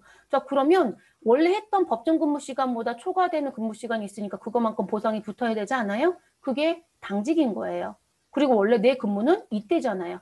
그러면 내가 하지 않아도 되는 부분 했기 때문에 받는 돈이니까 실비 변상적인 게 맞죠. 됐어요, 여러분? 자, 그리고 이제 여비에 대한 부분. 이거는 내 돈을 쓰고 받는 거죠. 근데 여비는 사실상 근로소득으로 포함 안 하고요. 대부분 증빙을 챙겨와서 무엇하는 경우가 더 많을 것 같아요, 여러분. 회사하고 정산하는 경우가 더 많긴 해요. 근데 법에서는 일단 실비 변상적인 성격의 여비가 있었다라면 이것도 인정은 하겠다고 얘기합니다. 근데 여러분 한도가 없죠. 그러면 이건 무슨 얘기가 된다? 어우, 너 전액 비과세 해줄게. 제가 그래서 이번 달에 당직을 9개를 섰다. 9이라고 얘기하지 않아요. 대부분 9개. 그런데 당직 수당이 하나당 3만 원이다. 그럼 여러분 저는 원래 받아야 되는 급여의 얼마를 우리 27만 원을 무엇한다? 우리 받을 수 있다 해요. 그럼 27만 원 전부 다 뭐가 된다? 비과세 이렇게 된다고요. 그러니까 실질적으로 여러분 왜 당직계를 보려고 하는지 아시겠죠? 그러니까 그게 맞는지를 봐야 되니까요. 그래서 그런 부분이시고 두 번째, 자 자가운전 보조금. 여러분 제가 노란색으로 표시해 드리는 건 시험에서 사랑하는 문제들이에요. 그렇게 보시면 되고요. 자, 자가운전 보조금은 반드시 요건이 충족된 경우만입니다. 그럼 제일 먼저 이렇게 얘기합니다. 자가운전 보조비라는 건 너의 차를 네가 업무에 쓰기 때문에 해주는 돈이다. 이런 표현이거든요. 그러면 제일 먼저 1번 무슨 요건이 충족했는지 보자. 네 명의 차량인이라는 부분. 그러니까 우리 회사 종업원이 있겠죠? 그 종업원 소유 차량이셔야 돼요. 그러면 종업원 소유 차량이 아니라 나는 아빠 차를 끌고 회사에 출근을 해서 회사 업무를 볼 때 그 차를 가지고 움직이고 있다? 그럼 자가운전 보조금 비과세 될 수 있다 없다? 없어요 여러분. 아빠 차는 내 차가 아니겠죠. 이해되셨을까요? 그래서 그런 분 못 들어요. 아 그럼 저희는 공동명의 차량인데요. 우리 공동명의이신 분들도 있으니까. 근데 뭐 공동명의는 일단 뭐가 되는 타인명의 부분이 있어서 안 된다고 얘기할 수 있어요. 근데 재밌는 건 그 공동명의 중에요. 누가 인정이 되냐면 배우자는 허용이에요. 그러니까 본인과 배우자가 공동으로 명의 등록을 하고 그 차량을 내가 끌고 와서 업무에 쓰고 있다. 그건 인정이 돼요. 그래서 지금 공동명의 중에 누구만 허용되고 있다? 배우자만 허용되고 있다. 됐을까요? 그래서 이 부분은 허용이 되고 있습니다. 그럼 종업원 소유의 차량을 본인이 종업원이 직접 운전해서 사용자 누구요? 회사. 회사에 업무 수행에 무엇했어야 된다? 이용했어야 된다. 그럼 결론적으로 이거죠. 내 차 갖고 일할 때 썼다. 쉽게 생각하면. 자, 그리고 나서 세 번째 이용권까지 충족이어야 돼요. 그 다음에 뭐라고 하냐면 그러면 여러분 생각해 볼 게 하나 있어요. 제가 잠깐 전부 다 지웠다가 1, 2, 3만 다시 쓸게요. 여러분 생각해 볼 게 뭐냐면 자, 1번 요건 충족 그리고 2번 요건을 넘어가는 거예요. 2번도 충족했어요. 그럼 이제 3번이 충족이 돼야 되는데 여러분 우리 특히 영업부를 놓고 생각을 해볼게요. 자, 영업부는요. 우리 외근이 정말 많잖아요. 자, 영업은 크게 외근을 돌아야 되는, 그러니까 영업 활동을 하는 분들이 있고 안에서 영업 관리를 하는 분들이 있어요. 영업 관리자들은 외근 거의 없어요, 여러분. 근데 우리 실제적으로 밖에 나가서 거래처 만나고 샘플도 갖다 주고 뭐 회의도 하고 이런 분들, 그런 분들은 영업 활동을 하잖아요. 그러면 실제 외근을 많이 한단 말이에요. 그럼 외부 활동을 많이 하는데 대중교통을 이용해서 움직이는 분들도 있지만 대체적으로 회사가 무슨 부분, 야, 네 차 가지고 해. 자가에 대한 부분을 차가지고 업무를 보라고 얘기를 해요. 그러면 자가차를 가지고 내가 업무 수행에 썼다라고 얘기해 볼게요. 업무에 사용하였다. 그럼 이런 회사가 기름 넣어줄 것 같아요? 기름 안 넣어줄 것 같아요? 내 차 갖고 기름 업무에 썼어요. 그 회사가 대부분 이거 인정하는 거거든요. 인정도 안 하는데 내 차 갖고 쓴다고요? 기름값을 어떻게 감당하려고요? 안 해요, 여러분. 그럼 대중교통 대부분 타죠. 그리고 대중교통도 회사 위에서 쓴 돈이면 그 대중교통 쓴 돈도 모두 다 회사에 청구해서 우리 여비교통부에 정산 받을 거예요. 이해되셨을까요? 그러면 이 부분이면 회사가 대부분 이 외근 나간 사람의 자동차에 뭘 넣어주더라? 주유를 기본적으로 해줘요, 여러분. 주유. 그럼 기름 넣어줬다는 얘기잖아요. 그쵸? 그러면 3번의 요건이 충족일까요? 시내 출장 등에 소요된 여비를 받는 대신에 이렇게 되어 있단 말이에요. 그 소요 경비를 해당 업체 규칙에 의해서 정해진 기준에 따라서 받는 금액. 그럼 이거를 다른 말로 얘기하면 너는 별도의 경비 수령은 있다 없다? 없어야 된다는 얘기예요. 근데 여러분 회사에서 기름 넣어줬다는 건 별도의 경비를 받았다 안 받았다? 받았다가 돼요. 그러면 자가운전 보조금은 비과세이다 과세이다? 없어야 된다고 했잖아요. 근데 이렇게 기름을 넣었다는 얘기는 경비를 받음이 돼버린단 말이에요. 이해되셨어요? 그러면 이렇게 되면 무슨 부분? 아, 너 비과세 못해. 네 차 갖고 업무에 썼어? 회사가 다 기름값 넣어줬다며. 안 돼. 그래서 너는 뭐가 돼야 된다? 과세야. 이렇게 얘기가 돼요. 이거 구분하실 수 있으셔야 돼요. 시험은 이 두 가지 계속 낼 거예요. 그래서 1번, 2번, 3번 요건을 충족했니 안 했는 이 얘기할 거고요. 자, 그리고 여기서 왜 시내 출장비라는 걸 강조시켜 드리냐면 여러분 이 영업부 직원이 시내라고 하면 회사 인근을 뱅뱅뱅뱅 도는 거예요. 근데 영업부 직원이 제주도 출장을 한대요. 제주도. 그리고 거기서 근 2주를 움직여야 돼서 우리는 내 차를 배에다 실어서 제주도에 가져가서 내 차를 쓰겠대요. 그럼 여러분 제주도 출장을 가는데 내가 배 탈 수 있는 지역까지 가야 되니까 그럼 거기까지 가는 비용 그리고 제주도 배에 실어서 그 제주에 내려와서 그 제주도 뱅뱅 돌면서 또 돈을 썼겠죠, 여러분? 그럼 걔는 시내가 아니라 무슨 출장이 돼요? 시외 출장이 되잖아요. 또는 여러분들 지금 부산인데 부산에서 서울로 출장이 왔대요. 그러면 부산에서 자동차 끌고 서울까지 오는데 기름값이 얼마일 거며 그리고 업무를 봐야 되니까 또 뱅뱅 돌았겠죠. 그리고 다시 자기 회사에 가야 되니까 부산까지 내려갔겠죠. 그럼 걔는 시내 출장이 아니라 시외 출장이에요. 이 시외 출장은 포함하지 않아요. 그러니까 이 시외 출장은 당연히 회사가 무엇 해야 된다. 아니 회사가 당연히 경비 부담해야지. 당연한 거 아니야? 이렇게 얘기하거든요. 그래서 우리가 여비교통비, 자가운전 보조금이다라고 하는 건 이 시외 출장에 대한 건 따지지 않는다고 해요. 근데 시험에 시외 출장을 냈더니 아, 돈 받았네? 안 되겠구나 이렇게 얘기하시더라고요. 아니에요, 여러분. 시내라는 것만 얘기해요. 이해되셨어요? 그러니까 회사 인근에서 도는 거. 그러면 부산이 사업장이다. 그럼 부산의 인근 돌겠죠. 그것만 얘기하는 거예요. 그런데 여러분 비과세 한도가 얼마예요? 월 20만 원. 연간 해봐야 얼마이다? 240. 과연 내가 회사에서 규정에 의해서 받는 금액이 50만 원이고 그럼 급여에 50만 원을 지금 넣고 그중에 20만 원 비과세를 하는 게 과연 더 나을까? 저는 아니라고 봐요. 특별한 부분이 아니면 아예 그냥 무엇하는 거. 아니 회사에서 그냥 다 기름 넣을 수 있게끔 무슨 부분? 아니 법카를 긁든지 아니면 종업원 카드를 긁고 회사에 경비 청구를 하든지 그게 오히려 더 나을 거예요. 그래서 이거 고민해 보셔야 되는 부분이에요. 됐을까요? 그래서 반드시 본인의 명의 차량을 업무에 쓰고 회사에서 별도의 경비가 없었다라면 그래서 소요된 여비를 받는 대신이라는 게 그 얘기인 거예요. 그러면 안 받고 내가 급여에 이렇게 포함해서 받으면 그게 20만 원이든 30만 원이든 40만 원이든 50만 원이든 상관없어요. 그중에 20만 원까지만 무엇하겠다? 비과세 하겠다라는 취지이거든요. 그래서 그렇게 가는 부분. 그래서 아까 위에 무슨 부분 별도의 경비를 받으면 다 뭐가 된다? 과세예요. 자, 그리고 또 하나.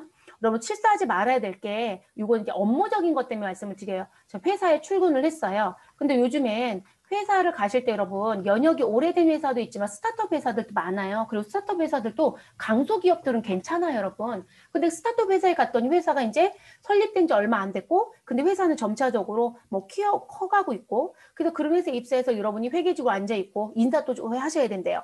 그런데 뭐라고 하냐면 대표이사한테 자가운전 보조금 만들어주신 분이 있어요. 만들어주신 건 좋은데 여러분 반드시 확인할 게 뭐냐면 대표이사 개인 명의 차량을 쓰고 있는지 확인하실 것. 법인은 대표이사들 여러분 자기 차량 안 갖고 다녀요. 다 차량의 명의가 어디다? 법인 명의예요. 근데 무슨 자가운전 보증을 만들어줘요? 아예 끌고 다니지도 않는데. 그거는 100% 걸려요, 여러분. 그리고 국세청에 세무조사 나왔는데 그게 어떻게 걸려요라고 하시는데 그럼 급여대장하고 다 크로스 체킹하고요. 그리고 여비교통비라든지 차량유지비 나갔던 거 몇 가지만 맞춰보면 바로 드러나요. 숨길 수가 없어요. 그래서 이건 조심하셔야 되는 부분. 그래서 시험은 아무 조건 없이 내지만 그 빨간 번호 1, 2, 3 꼭 확인하세요. 회사 이거 불법 정말 많아요.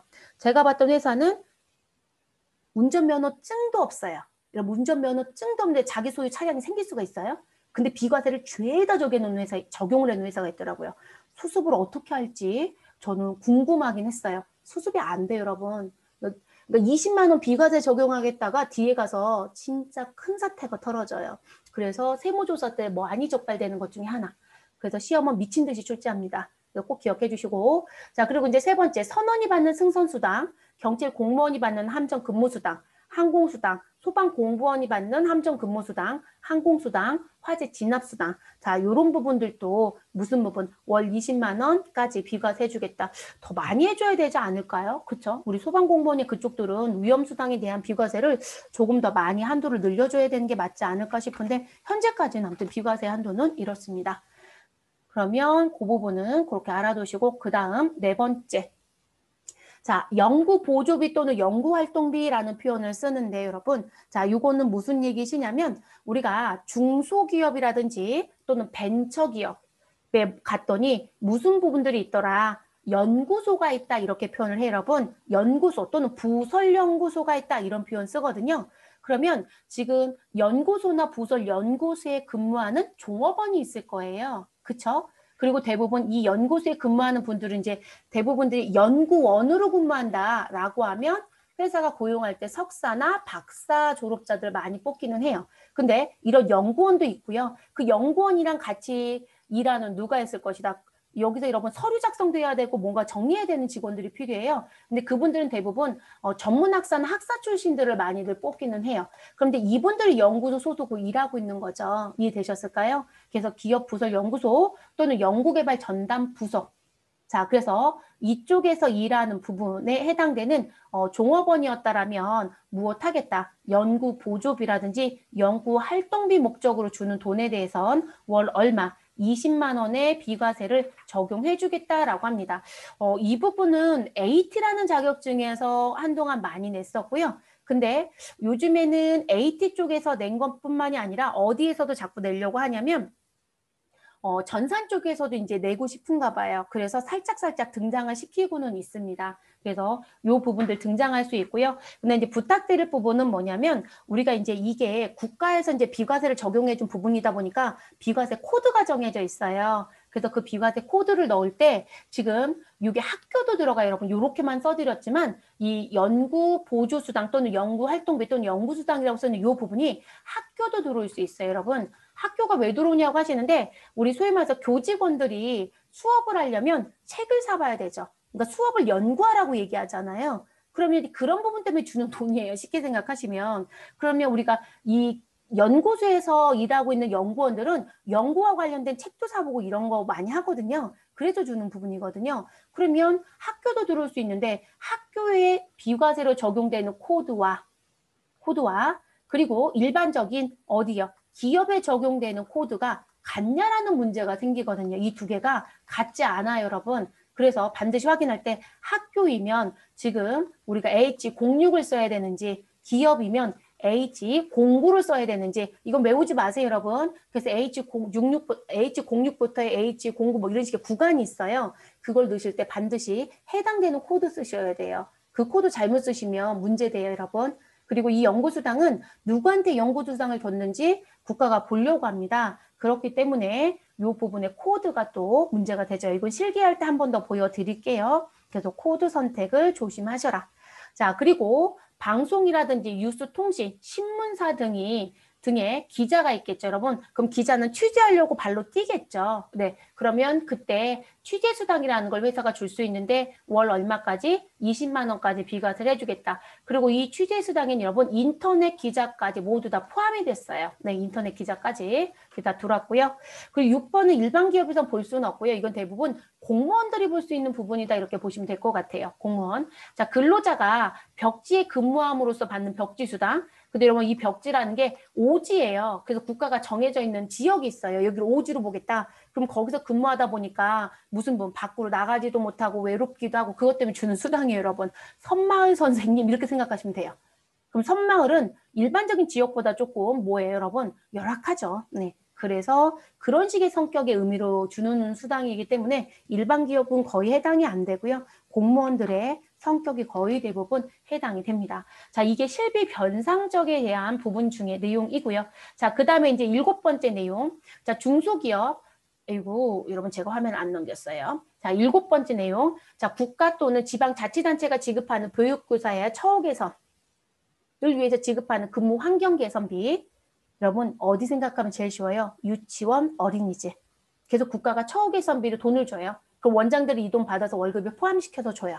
그러니까 원장이 주는 돈 얼마, 그리고 누가? 국가에서 주는 돈 얼마. 그래서 여러분 그 보육교사들이 실질적으로 월급이 이렇게 많지 않아요. 그래서 요거까지 다 받아야 조금 커지죠. 자, 그리고 우리 이제 병원이 또 문제예요. 병원에 가면 기피하는 과목이 있죠, 여러분. 아, 나는 저 과에는 안 갈 거야. 제일 심각한 과가 뭐로 알고 계시나요, 여러분? 우리 외과가 지금 의사가 없다고 얘기하죠. 그쵸? 거기에다가 이제 피를 많이 봐야 되는 과들은 더 심각하다고 하고요. 그러다 보니까 지금 그 부분에 대한 부분들이 자꾸 문제가 생겨서 전공의를 조금 키우자, 수급의 균형을 맞추자라고 해서 국가가 전공 과목별 전문의에 대한 우리 수급 균형을 유도하기 위해서 전공에게 지급하는 수련 보조수당이 있어요. 네. 그래서 이것도 국가가 준 돈이에요, 여러분. 네. 그거 세금 안 뗍니다. 그래서 이 돈에 대해서는 전액 비과세 해주겠다. 그래서 수련 보조수당 같은 경우 월 50만 원 정도가 나간다고 하는데요. 어쨌든 금액이 뭐 더 올라갈 수도 있겠죠. 그래서 그런 부분들이 있고요. 자, 그리고 이제 8번째, 제복이라든지 제모라든지 재화에 대한 부분. 여러분 이건 뭘까요? 회사에서요. 제복을 입어야 되는, 유니폼을 입어야 되는 회사. 그럼 호텔은 기본적으로 여러분 우리 앞에 있는 분들을 거의 다 제복을 입혀버리죠. 이해되시나요? 그래서 회사를 특징적으로 나타내기 위해서 입는 것도 있고요. 또는 회사 출근했더니 유니폼을 입어야 된다는 회사들도 있어요. 그러면 이제 그런 부분에 대한 건 우리 비과세로 들어가라. 금액의 한도가 없다. 이렇게 얘기합니다. 근데 회사에서 아예 현물로 제공하는 건 우리가 급여에다 넣을 이유가 있을까요, 여러분? 그냥 우리 회계 처리할 때 복리후생비 처리하시고요. 그냥 끝내시면 되지 않을까요?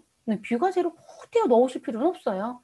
그리고 이거 조심하실 게 있어요, 여러분. 사내에서 현물로 제공하는 것만 비과세잖아요.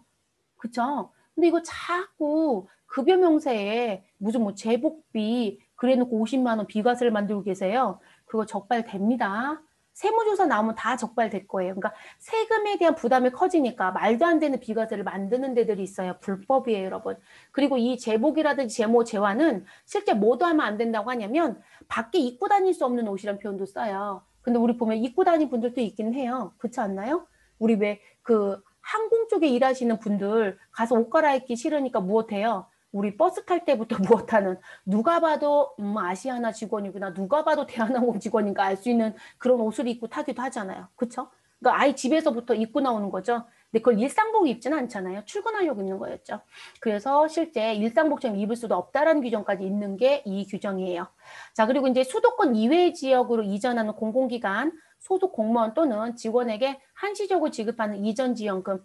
여러분 이게 뭘까요? 우리 왜 그 지역으로 조금 분리해서 지역 살리기도 하고, 그리고 한쪽에 밀집되어 있는 거 분리시키는 뭐 세종 신도시 뭐 이런 거 들어보신 적 있죠, 여러분? 근데 그런 부분들, 그러다 보니까 실질적으로 원래 그 지역에 사는 사람들이 아니에요. 그래서 그쪽으로 이전할 때 들어간 돈들이 있어서 그 이전 지원금을 한시적으로 지원을 했어요. 그러니까 이거는 9번은 아예 공무원 쪽만 해당되는 비과세라고 보시면 되겠죠. 일반적인 회사는 관계가 또 없습니다. 그래서 이런 조건들이 있고요. 그럼 이제 실비 변상적인 얘기는 마무리가 됐어요. 그 다음은 이제 복리후생적으로 주는 얘기를 들어가 볼게요.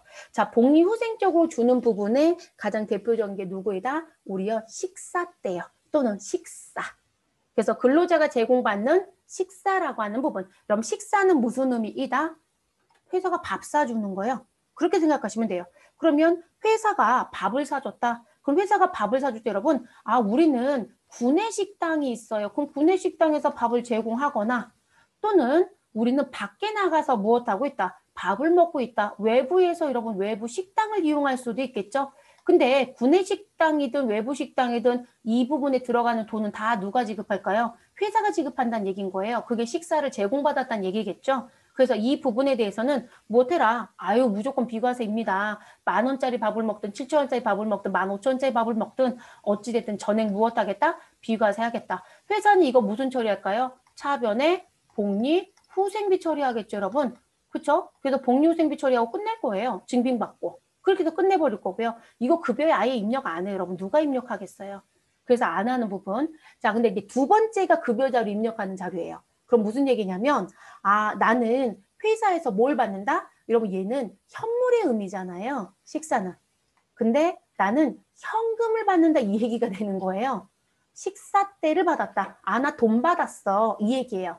근데 그 앞에 무슨 단서가 붙었냐면 식사나 음식물에 대한 제공을 받는다, 받지 않는다? 받지 않고 너가 현금으로 돈을 받았다라면 우리 비과세 해줄게. 다만 월 얼마까지만 비과세? 10만 원. 그래서 우리는 120만 원 연간 비과세 받을 수 있는 부분이에요. 근데 월자가 붙어 있다라는 거 됐어요, 여러분? 그렇게 갑니다. 그럼 얘도 변수 얘기해야 되겠죠. 아까 제가 자가운전 보조금 얘기할 때 무슨 강조했어요? 내 차를 업무에 쓰고 회사에서 별도로 경비를 안 받고 있다라면 우리 다른 거로 지원받는 그 별도로 안 받고 있다면 회사 규정에 의해서 지원받는 돈은 비과세할 수 있다. 월 20만 원까지. 그런데 회사에서 무엇을 우리 기름을 회사가 넣어준다. 경비를 회사가 부담한다. 그러면 과세가 된다라고 했어요. 그럼 얘도 똑같겠죠. 무슨 분? 회사가 밥도 사주고 돈도 준대요. 그러니까 식사를 무엇하고 제공을 받으면서 나는 식사 때도 무엇하였다? 지급받았다. 그럼 뭐가 된다? 과세겠죠, 여러분. 누구는? 아니, 식대, 이 음식물을 제공받는 건 비과세가 될지 모르지만 얘는 비과세가 돼요. 근데 우리 식사 때 지급받았던 부분이 있겠죠. 그쵸? 요 돈, 요거는 뭐가 된다? 과세가 되는 거예요.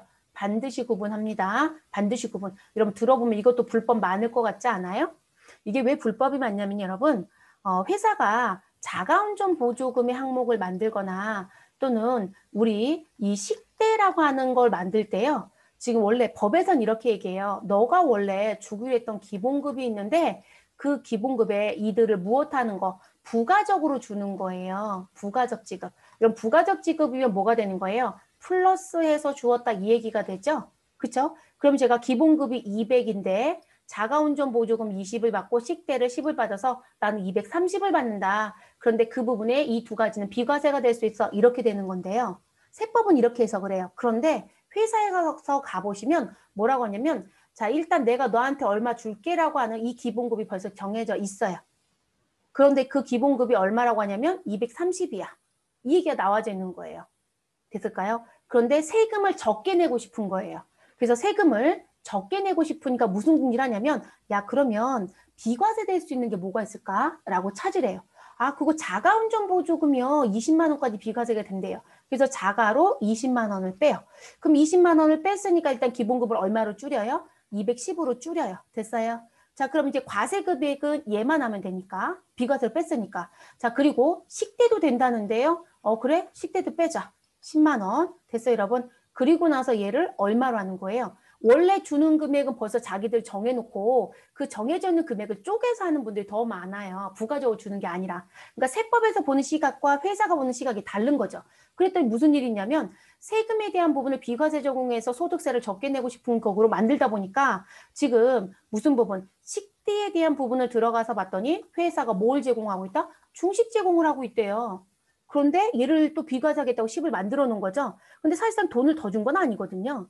그러니까 이제 국가가 볼 때 뭐라고 하는 거예요? 아니, 밥도 주고 돈도 줬어? 야, 돈 준 거 다 과세로 돌려. 이렇게 얘기가 되는 거예요. 그러니까 불법이 진짜 많은 것 중에 하나예요. 반드시 구분합니다. 시험은 불법하라고 얘기하지 않죠. FM대로 내겠죠. 불법은 가서 이제 해결을 해보세요. 여러분들이 부딪혀서 이제 해결을 해보실 부분일 거니까. 그래서 이런 식의 문제점들이 있는 게 현실이에요. 그래서 나오는 부분들이 좀 있고요. 그래서 이런 얘기를 좀 갖고 가시는 게 좋을 것 같고, 그래서 인건비는 들여다볼 게 조금 많아요. 네. 우리 요건에서 내는 것만 그냥 암기를 하고 있는 실정이긴 하지만. 자, 그 다음 이제 세 번째. 여러분, 저희 그냥 수업 끝날 때까지 연속적으로 할게요. 자, 세 번째, 생산직 등의 근로자가 받는 연장근로수당이 있어요. 자, 그러면 이 생산직 등이 받는 연장근로수당은 일단 적용 대상부터 들어올 거예요. 그럼 적용 대상이란 얘기 뭐냐면 생산직 등에 해당되는 사람을 어디까지 볼 거냐라는 부분. 근데 생산직이 아니라 등이 여러분. 그러면 이 부분이 지금 등자에 해당되는 사람의 범위이다. 그래서 생산직 등이라고 하는 부분. 그러면 첫 번째, 아니 공장이나 광산에서 근로를 제공하고 있는 생산 또는 관련 종사자이다. 결론적으로 뭘까요? 우리 현장에서 생산을 직접적으로 하는 사람 또는 채굴을 직접적으로 하는 사람, 그들을 우리가 생산직 등이라고 얘기해요. 두 번째, 운전하는 분들이 들어와요. 운전하는 분들. 그래서 운전원 또는 관련 종사자와 이와 관련된 종사자와 배달이라든지 수화물을 운반하고 있는 종사자. 그러니까 여러분 이분들은 지금 현재 운전하는 분들이죠. 누가 봐도 현장직 여러분. 근데 여기 기사가 들어오진 않아요. 실무자도 제일 물어보는 게 우리는 회사 회장님이 있는데요. 회장님 운전기사도 들어와요. 아니 운전기사는 총무과 소속이에요 여러분. 제가 자꾸 현장직이라고 하잖아요. 그분은 사실상 총무과 소속이고 여기 못 들어와요 여러분. 이해되셨어요? 그러니까 이런 부분들은 누구라고 보시면 되냐면 우리 왜 우리나라 여러분 택배 서비스 상당하잖아요. 그러면 택배를 우리 집에 갖다 주신 분들은 다 개인 사업자세요. 그분들 다 지입 들어가 있는 거예요. 일정 금액을 맡기고 지금 본인들이 영업할 수 있는 권리를 취득해서 지금 몇 개를 배송하면 얼마씩, 한 건당 얼마씩 받는 거예요. 개인 사업자입니다. 그런데 우리 집화장터에 물건이 모이고 그 집화를 지금 일정 부분에 가져다 둬야 돼요. 거점과 거점에서 움직이는 거. 그분들은 대부분 지입차가 아니고요. 종업원들인 경우가 꽤 많아요. 근데 여러분 이 거점과 거점을 움직일 때 대부분 낮에 안 움직여요. 왜냐면 낮에는 물건이 들어오는 부분이고 새벽에 열심히 분리작업을 밤새 분리작업을 해서 새벽에 이동이 많아요. 그러면 지금 이 연장 또는 야간 또는 심야근무수당이 나올 수밖에 없어요. 그래서 이제 그런 분들이라고 보셔야 돼요. 그런 분들. 자, 그리고 이제 세 번째, 여러분 물고기 잡는 분들. 그래서 어업을 영위하는 자한테 고용되어 있고 근로를 제공하였다. 그러니까 그냥 쉽게 생각하시면 물고기 잡는다고 했으니까 여러분 누구요? 선원이요. 네, 선장은 또 안 돼요, 여러분. 선원 중에 선장은 안 됩니다. 자, 선장은 안 되고, 자, 그 다음, 이제 원래 예전의 법은 여기까지였어요. 근데 법이 바뀌면서 하나씩 계속 추가가 되고 있어요.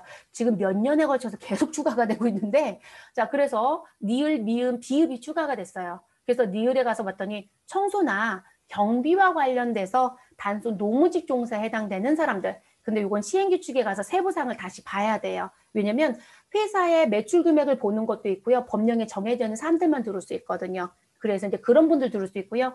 그리고 너무 음식점도 들을 수 있어요. 조리나 음식과 관련된 서비스직, 그리고 매장 판매직, 그리고 기타 단순 노무직과 관련돼서 우리 실제 근무하고 있는 사람들, 이것도 시행규칙에서 정해져 있는 규칙에 조금 더 세부적으로 보실 것.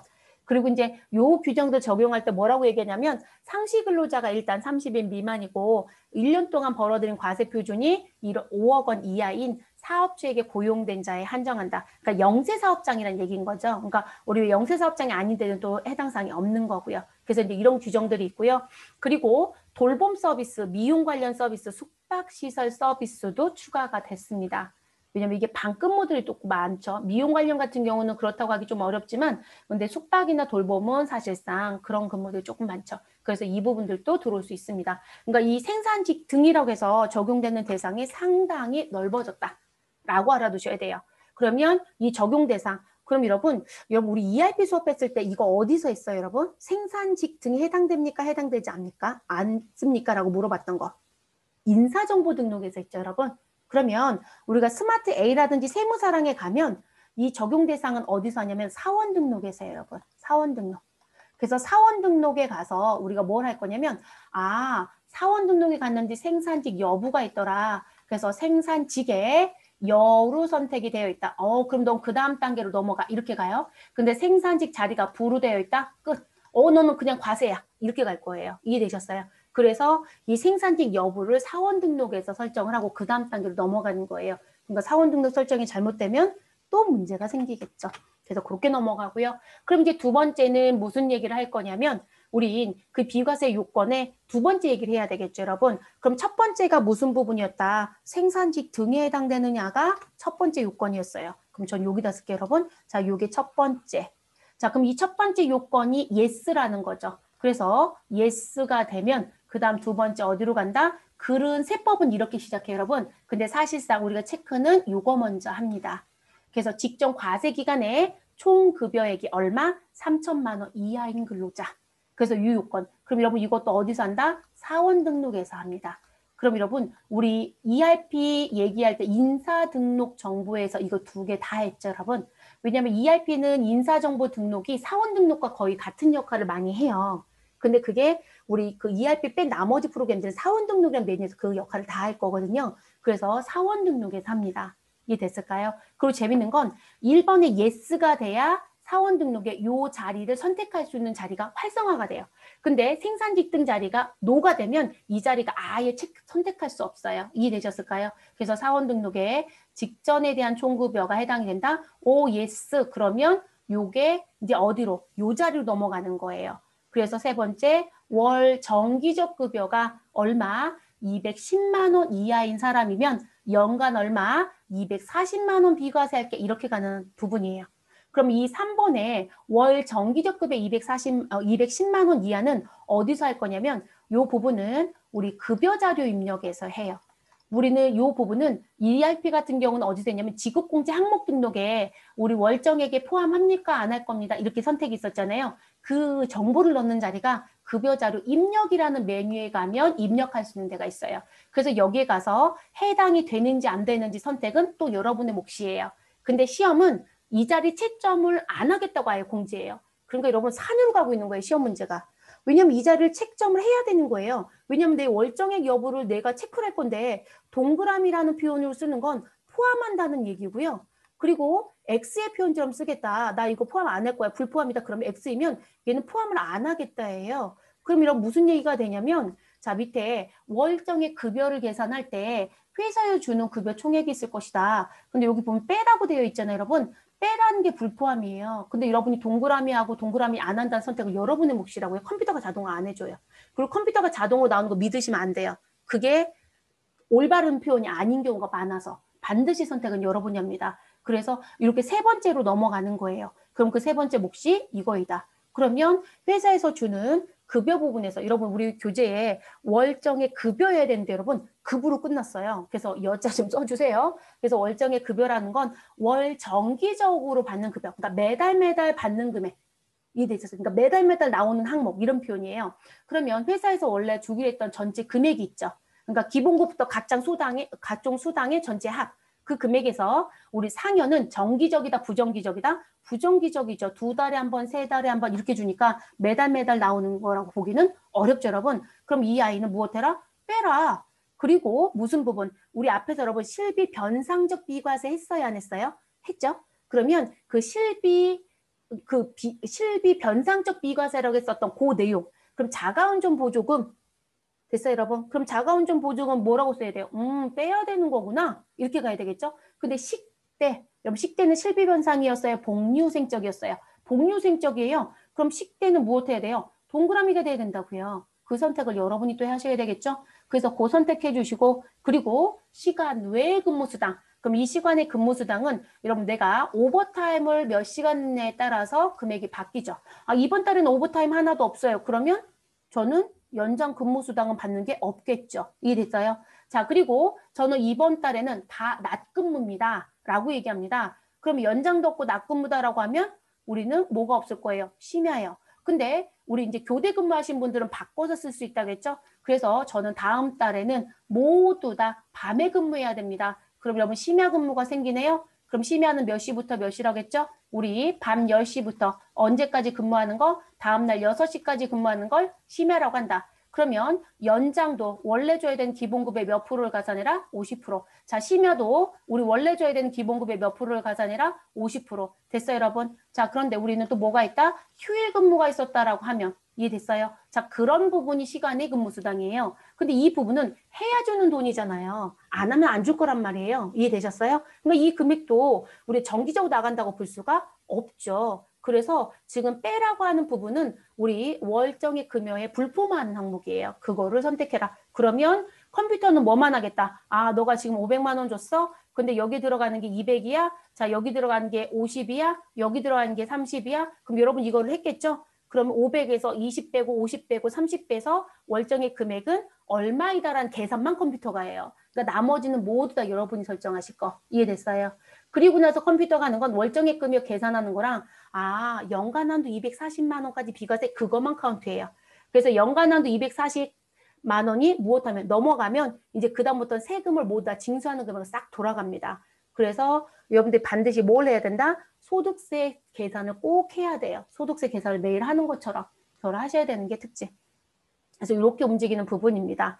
자, 그러면 우리 여기 3번은 통상임금에 가산해서 받는 연장, 그리고 휴일, 야간 근로수당에 해당되는 부분이면 비과세할 수 있다. 제가 아까 이 시간의 근무수당이 요 성격이거든요. 그리고 선언은 선언법에 의해서 받는 생산수당의 성격이어야 된다. 그러니까 물고기 잡는 거여야 된다. 이런 얘기예요.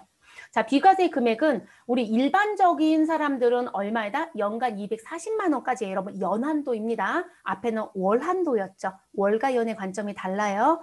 자, 그리고 우리 이들을 뺀 1번에 있는 사람 뺀 건 이렇게 얘기했잖아요. 그러니까 일반적인 경우는 연 240만 원인데 우리 광산과 이동근로자는 한도가 없어요, 여러분. 그래서 전액 비과세 적용합니다. 라고 얘기합니다. 그래서 왜냐면 일용직도 현장에서 근무하는 분들 있잖아요, 여러분. 그래서 이렇게 움직이는 게 우리 생산직 등에 대한 연장근로수당에 대한 비과세 요건입니다. 그래서 이렇게 정리가 되셔야 되고요. 자, 기타 비과세 쪽 넘어갈게요, 여러분. 기타 비과세되는 근로소득. 자, 각종 법률에 의해서 지급받는 금액이다라고 합니다. 그래서 산업재해보상법에 따라 고용보험법에 따라 뭐 이렇게 나오는 부분들. 그러면 산업재해보상법에 따라서 요양이라든지 휴업이라든지 장애라든지 유족급여를 받았다. 또는 우리 고용보험에 따라서 회사가 경영이 어려워져서 종업원들 몇 명을 내보냈다. 그럼 실업급여 대상자가 돼요. 그러면 그 실업급여에 대한 부분. 그리고 육아휴직급여, 산전후급여. 그러면 여러분 육아휴직은 우리 아이를 키우기 위해서 저희 휴직계를 내서 그때 받는 부분. 산전후는 아이가 태어나기 전, 아이가 태어난 후에 우리 무엇하는 거? 휴가 내는 거죠. 그때 급여 받아요. 그 부분들. 그리고 육아기 근로시간 단축급여라는 것도 있고요. 또 하나 추가된 게 뭐냐면 여러분 아이는 여자가 낳는 거잖아요. 그러면 남편도 있겠죠. 그죠? 남편을 배우자라고 하겠죠. 자, 배우자 출산 휴가급여라는 게 있어요. 자, 그 부분도 비과세로 들어왔어요. 원래 이 배우자 출산 휴가급여는 과세급여였었거든요. 근데 비과세로 이제 인정을 합니다. 그래서 이것도 세법 개정에서 들어온 부분. 그러니까 실제 일하러 가시면 이게 복잡할 거예요, 여러분. 왜냐하면 이 부분이 근로복지 우리 소에서 이제 근로기준법에 의해서 국가가 지원하는 돈에 대한 건 무조건 비과세인 거예요. 근데 회사가 이 돈 여러분 회사에서 주는 급여 100%가 안 돼요. 금액이 한정이 있어요. 그럼 그 금액은 지금 그대로 비과세가 되는데 회사에서 추가적으로 주는 회사들이 있어요. 복리적으로. 그래서 국가한테 지원받는 돈이 150이다. 그럼 150만 원에 회사가 50만 원을 추가해서 주는 거죠. 근데 50만 원은 과세가 되는 거예요. 이해되셨을까요? 근데 150은 국가가 주는 돈이니까 뭐가 되는다? 비과세가 되는 거예요. 근데 이제 재밌는 건 아니 그러면 개인이 직접 받으면 되지. 이러면 개인이 직접 안 받고요. 회사가 먼저 주고요. 회사가 무엇하는 돈을 회사가 뒤에 받아요. 그러니까 대위를 해줘요. 그게 이 종업원들은 더 좋거든요. 그러다 보니까 이제 고민거리가 뭐냐면 그럼 저희는 세금 신고 어떻게 해요? 라고 물어보세요. 50만 원 그냥 기본급에 넣으시고요. 무슨 부분은 우리 국가에서 지원받은 건 우리 지금 비과세를 배웠잖아요. 그럼 이 비과세 코드가 있어요. 근데 이걸 안 해보시니까 실무자들이 되게 정말 많이 물어봐요. 그래서 이 부분들이 업무에 가시면 많이 접할 거예요. 시험은 정말 개무시하는 것처럼 됩니다. 그럼 개무시라는 건 내질 않고 있다는 거죠. 현실은 이게 필요한데 뜬금없이 실업급여만 물어봐요. 왜 물어보는지 모르겠어요. 오히려 디귿을 물어봐야 되는데 업무는 디귿이 더 중요해요. 지금 실제. 그래서 그런 부분이고요. 자, 그리고 이제 두 번째, 요건을 갖춘 본인 학자금 볼 게 많지 않습니다. 근데 법의 규정이 있으니까 보고는 갈게요. 자, 회사에서 근로자가 업무를 하는 과정 중에 필요한 교육훈련이 있는 거예요. 자, 그럼 그 교육훈련을 일단 무엇하겠다? 보내겠다. 그럼 이런 교육훈련 보냈을 때 회사가 열심히 돈을 또 지원했겠죠? 이런 요건을 갖춘 본인 학자금이잖아요. 그러면 그 부분에 대한 요건을 갖춘 거 비과세 해주겠다예요. 회사가 주었던 학자금에 대해서. 다만 뭘 얘기하냐면 그래 교육훈련을 갔다 와서 회사에 복귀를 하고 그리고 너가 그 교육훈련 간 기간만큼 초과해서 회사에 근무해야 돼라는 조건이 있어요. 그러니까 우리 왜 연수 보내는 회사들 있잖아요. 외국으로 보낸다고 하는. 그러면 그들 들어와서 회사에 근무를 해야 돼요. 근데 이 사람이 연수는 열심히 받고 다른 회사로 가고 싶은 욕심이 생겨서 회사 그만뒀다? 그럼 그때 들어갔던 돈 모두 다 회사에 다 반납하셔야 돼요. 초과하셔야 돼요. 페널티가 있어요. 이 요건은 그런 요건이에요. 그래서 기업의 업무와 관련해서 교육훈련으로 규칙 등에 정해진 지급 규제에 따라서 지급받을 것, 그리고 교육훈련 기간이 6개월 이상인 경우 해당 교육기간을 초과해서 근무하지 않는 경우에는 지급받은 금액을 반납할 것을 조건으로 할 것. 100% 이거 다 기재합니다. 회사가 손해볼 일 만들지 않아요, 여러분. 그래서 나오는 부분. 그래서 이제 이 부분은 시험에 낸 적은 없습니다. 자, 시험에 내는 것도 3번, 4번은 가져가야 돼요. 자, 출산 보육 관련 급여. 이거를 보육수당, 육아수당 이렇게 표현을 많이 해요, 여러분. 자, 그러면 근로자 또는 그 배우자의 출산이나 6세 이하 자녀. 여러분 그냥 무슨 생각하시면 되냐면 올 금년도를 기준으로 6세 이하 자녀가 있으면 올해 태어나든지 벌써 과거에 태어난 아이든 상관이 없어요. 그냥 6세 이하 자녀가 있으면 회사가 그들한테 뭘 주겠다. 자녀 보육수당을 주겠다. 육아수당을 주겠다. 그러면 얼마까지 비과세이다? 우리 월 10만 원까지 비과세이다. 이렇게 얘기하는 거예요. 근데 여기서 조심할 건 여러분 이제 그것까지 건드렸어요. 뭘 건드렸냐면 그럼 근로자와 배우자가요. 같은 회사에서 맞벌이를 할 수도 있죠. 그러면 이 회사가 보육수당이 있다는 거예요. 근데 배우자인 사람이 근로자를 남자로 놓게요. 자, 근로자 남자, 배우자는 여자. 자, 근데 이 배우자가 아이를 오래 출산했어요. 그 보육수당 받겠죠? 그럼 이제 아이는 한 명이래요. 6세 이하는 맞고요. 그러면 근로자 본인인 남편도 이게 되느냐라고 많이 물어보세요. 됩니다. 자녀가 2명이어서 각각 나눠받는 게 아니고요. 6세 이하 자녀가 한 명만 있으면 같은 직장이라 하더라도 누구? 본인과 배우자 각각 10만 원 비과세가 되는 거예요. 그럼 여러분 이제 다른 회사는 어떻게 될까요? 근로자 본인은 A 회사를 다니고 배우자 B는 지금 다른 회사를 다니고 있다라고 얘기를 해요. 그러면 지금 우리 회사 근로자 본인이 다니고 있는 회사도 보육수당 있고 배우자가 다니는 회사도 보육수당 있다. 각각 다 비과세 받으시면 돼요. 이해되셨을까요? 네, 그래서 그 문제를 일단 건드렸어요, 최근에. 그러니까 대부분들이 그냥 문구만 보다 보니까 둘 다 되나? 중복인 거 아니야? 중복으로 보지 않아요. 자녀 수도 따지지 않습니다. 그냥 한 명만 있으면 됩니다. 그래서 그렇게 정리하는 부분이에요. 자, 그리고 월 얘기가 나왔으니까 여기서 짚고 넘어갈게요, 여러분. 자, 지금 이 월 얘기가 나왔을 때 조심하실 게 뭐냐면 이제 연말정산에서 조금 더 깊이 내고 싶을 때 이런 걸 건드는데요. 월이라는 표현이 붙어 있어요. 그럼 월 붙어 있는 건 자가운전도 월이었고요. 그쵸? 식대도 월이었어요. 맞아요, 여러분. 연장근로수당은 월이 아니라 연이었어요. 그리고 지금 출산도 월이고 국외근로라는 부분은 아직 안 했지만 얘도 월이거든요. 자, 월자가 붙어 있는 걸 조심하실 게 뭐냐면 제가 4월에 근무를 했고 5월에 근무를 했고 6월에 근무를 했어요. 근데 이놈 회사가 보육수당을 지급을 한대요. 보육수당을. 그런데 회사가 지금 4월에 얼마? 10만 원. 5월에 얼마? 10만 원. 6월에 얼마? 10만 원. 아, 이렇게 주면 되잖아요. 근데 이놈 인사 담당자가 귀찮다고 저희는 분기로 줄게요. 그래서 2, 4분기 거 묶어서 언제? 6월에 30만 원 주겠다고 얘기한 거예요. 자, 문제가 뭐냐면 그럼 30만 원을 6월에 줬죠. 근데 우리는 월 얼마가 비과세다? 10만 원이 비과세였던 거예요. 됐죠, 여러분? 그러면 이렇게 각각 10만 원 줬을 때는 30만 원 비과세가 될 수 있지만 한 달에 몰아주는 건 월 10만 원이 한도이기 때문에 우리 비과세는 누구만 된다? 10만 원만 되는 거고요. 됐어요? 그리고 우리 넘친 거 20만 원은 뭐가 된다? 20만 원은 과세가 돼요. 절대로 이게 인정이 되지 않습니다. 그래서 그런 부분들이 나올 수 있는 부분. 그리고 A 직장을 다니다가 B 직장에 왔어요. 근데 A 직장에서 7월에 그만두고 B 직장에서 7월에 들어왔대요. 그러면 식대이든 보육수당이든 뭐가요? A 직장 7월에서도 받을 수 있고 B 직장 7월에도 받을 수도 있죠. 그럼 양쪽에서 각각 받았겠네요. 근데 공교롭게 A 직장에서도 10만 원 비과세가 됐고 B 직장에서도 10만 원 비과세가 되더라는 거죠. 그럼 여러분 이 사람 1년치를 다 정리해 보면 우리 130만 원 비과세 받았다는 얘기가 되죠. 근데 월 곱하기 12 하면 우리는 받아봐야 얼마까지가 최대이다? 120만 원까지가 최대이죠. 그러면 한쪽은 무엇으로 돌려라? 과세로 돌리셔야 돼요. 이게 이제 연말정산에 나올 거예요. 이게 연말정산에 나오면 이제 다 틀리고 나올 것 같아요. 그러니까 건들 수 있는 건 점차적으로 건들고 싶어하는 부분들이 조금 있어요. 그리고 실무자들 이거 제일 많이 물어보는 질문 중에 하나. 그러니까 시험이 아주 쉬우면 그냥 뭐만 물어볼 것이다. 아까 뭐 얘기는 했어요, 여러분? 근로자, 배우자 두 사람이 아이가 하나여도 다 받아도 중복으로 보지 않는다는 거, 그건 시험 출제했습니다. 그건 조심하시고 월의 의미를 정확하게 갖고 가실 것.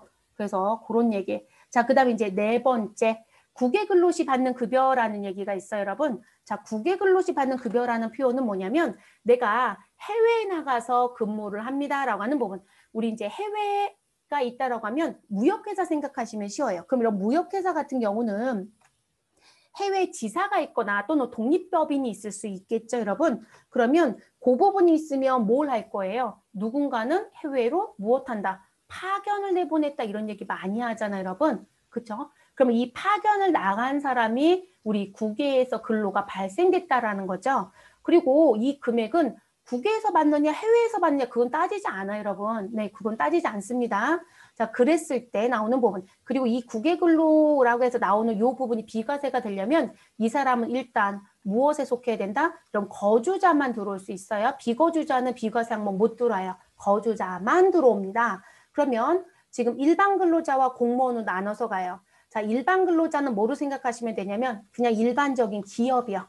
이런 공무원은 그냥 뭐라고 생각하면 돼요? 우리 대사관 생각하면 딱 좋아요. 여러분 대사관에 근무한 사람도 공무원이잖아요. 그러면 우리 외국에 가면 한국 대사관 있나요, 없나요? 있죠, 여러분? 그러면 그 사람들 나가서 근무하는 거잖아요. 그렇게 생각하시면 되겠죠?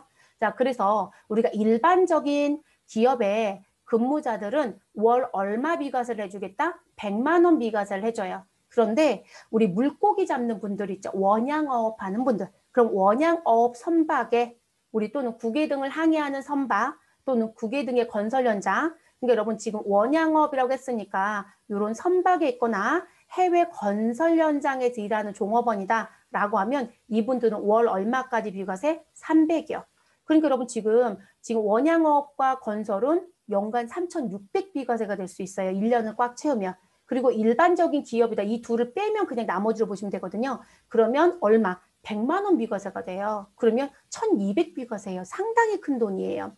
그래서 이렇게 들어가는 부분. 근데 여러분 이것도 재밌는 건 뭐냐면 자, 회사가 100만 원에 해당되는 비과세가 되고 300만 원에 해당되는 비과세가 같이 나올 수 있어요. 왜 그러냐면 저희 원양업 해요라고 했는데 이런 원양업 하신 분들이 다 물고기를 잡는 선원만 있는 건 아니잖아요. 해외에 뭐가 있을 수 있어요? 연락사무소가 있을 수 있잖아요. 그럼 해외 사무소에 근무한 사람은 월 100만 원 비과세가 맞겠죠. 근데 원양업을 하고 있는데 배를 타고 있는 선원이다. 그러면 월 얼마를 해야 돼요? 300만 원 비과세. 그럼 선별 작업이 필요한 거죠. 그래서 이 국외근로 비과세도 어디에서 설정하고 들어온다? 여러분 사원 등록에서 설정을 제대로 하셔야 돼요. 그래서 사원 등록에서 설정이 제대로 되지 않으면 우리는 급여자료 입력할 때 얘가 비과세로 들어올 수가 없어요. 그게 또 문제가 돼요. 그래서 ERP는 이거 어디서 했다? 인사정보 등록에서 국외 근로 여부를 선택하는 차이 있었죠. 그게 이제 이렇게 쓰는 건 똑같아요, 여러분. 그래서 ERP는 인사정보 등록, 다른 프로그램들은 사원 등록. 그래서 거기서 정리를 합니다. 그리고 건설 같은 경우는 업무가 조금 확장됐어요. 감리 업무 보는 사람들, 설계 업무 보는 사람들까지 이 300만 원 비과세에 포함시켜줬어요. 근데 이 감리나 설계가 아닌 아까 제가 원영업 얘기할 때 여러분 그냥 사무소 근무자라고 했잖아요. 그 사무실에서 근무하는 일반직들은 100만 원이에요. 그러니까 건설도 300과 100이 같이 등장할 수 있어요. 그래서 그렇게 들어온 부분. 자, 그리고 공무원에 해당이 되면 무엇 하겠다. 얘는 전액비과세 한다고 해요. 근데 여러분 전액비과세가 뭐냐면 이 사람이 국내에서 받는 금액이 지금 250이었대요. 자, 그런데 이 사람이 해외에서 국외에서 받는 금액이 300이었다는 거예요. 그러면 300에서 250을 뺀 50만 원에 대해서는 비과세 해줄게. 이런 의미예요. 국내 금액과 해외 금액이 달라요. 여러분 우리 이 일반 근로자도 똑같아요, 여러분. 국내에서 일하다가 나가잖아요. 그러면 여러분들 조심하실 게 이거예요. 자, 지금 원래 이 사람이 한국에서 일을 하고 있었단 말이에요. 근데 원래 한국에서 일할 때 250만 원을 받고 있었어요. 근데 실질적으로 이 사람이 외국으로 근무가 나가는 파견이 확정이 되면 실제 한국에서 받는 보수보다 더 많이 알파가 돼요. 왜냐면 여러분 한국에서 일하는 게 좋겠어요? 외국에서 일하는 게 좋겠어요? 실제로 특별한 이유가 아니면 한국이 더 낫지 않을까요? 우리 외국인하고는 쓸쓸하기도 하고 내가 언어가 조금 불편하면 그것도 한동안은 되게 큰 부분에 영향을 주죠. 그러다 보니까 국내보다 보수를 더 올려줘요. 그러면 얘가 한국에서 250 받는데 외국에 나갈 때 300을 받았다. 아니 그랬더니 공무원처럼 50만 원만? 아니에요 여러분. 외국에서 받는 300에서 국에 얼마를 무조건 빼라? 100을 무조건 빼는 거예요. 이해되셨어요? 만약에 이 사람이 건설 근로자다 그럼 300을 그냥 뺄 수도 있는 거예요. 그래서 지금 받는 금액에서 전체 월백, 전체 300인 거지 지금 공무원처럼 이 초과된 금액을 하는 게 아닙니다. 이 실수도 정말 많이 하세요. 시험은 주는 대로 갑니다. 시험은 얼마에서 얼마로 바뀌었다는 얘기 절대 안 해요. 그래서 시험은 주는 대로 입력만 잘 하실 것. 업무는 반드시 여러분들이 정확하게 정리하고 가실 것. 그래서 요건이 달라요. 그래서 그 부분이 있고요.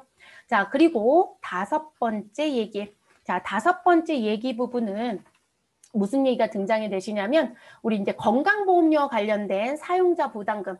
자, 그래서 건강보험료 등이라고 나왔잖아요. 그럼 고용보험, 장기 요양보험, 그리고 무슨 부분? 여기 밑에 가시면 이런 부분 법에 의해서 이렇게 나옵니다라고 해서 나와서 국민건강보험료, 고용보험료, 노인, 장기 요양보험료 이렇게 들어왔죠, 여러분. 자, 조심하실 건 뭐냐면 자, 우리가 시험을 보러 갔더니 비과세를 물어봤단 말이에요.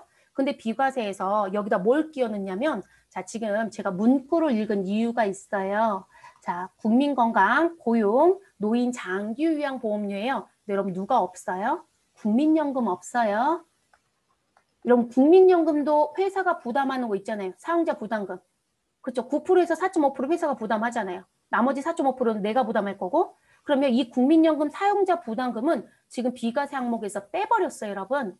그렇다고 해서 과세를 하진 않아요. 근데 비과세 항목에 국민연금은 없어요, 여러분. 이거 상당히 중요하게 작용이 되거든요. 이게 외국인 근로자 단일세율 적용할 때 매우 중요해요. 그래서 이걸 시험 문제도 내는 출제자가 있어요.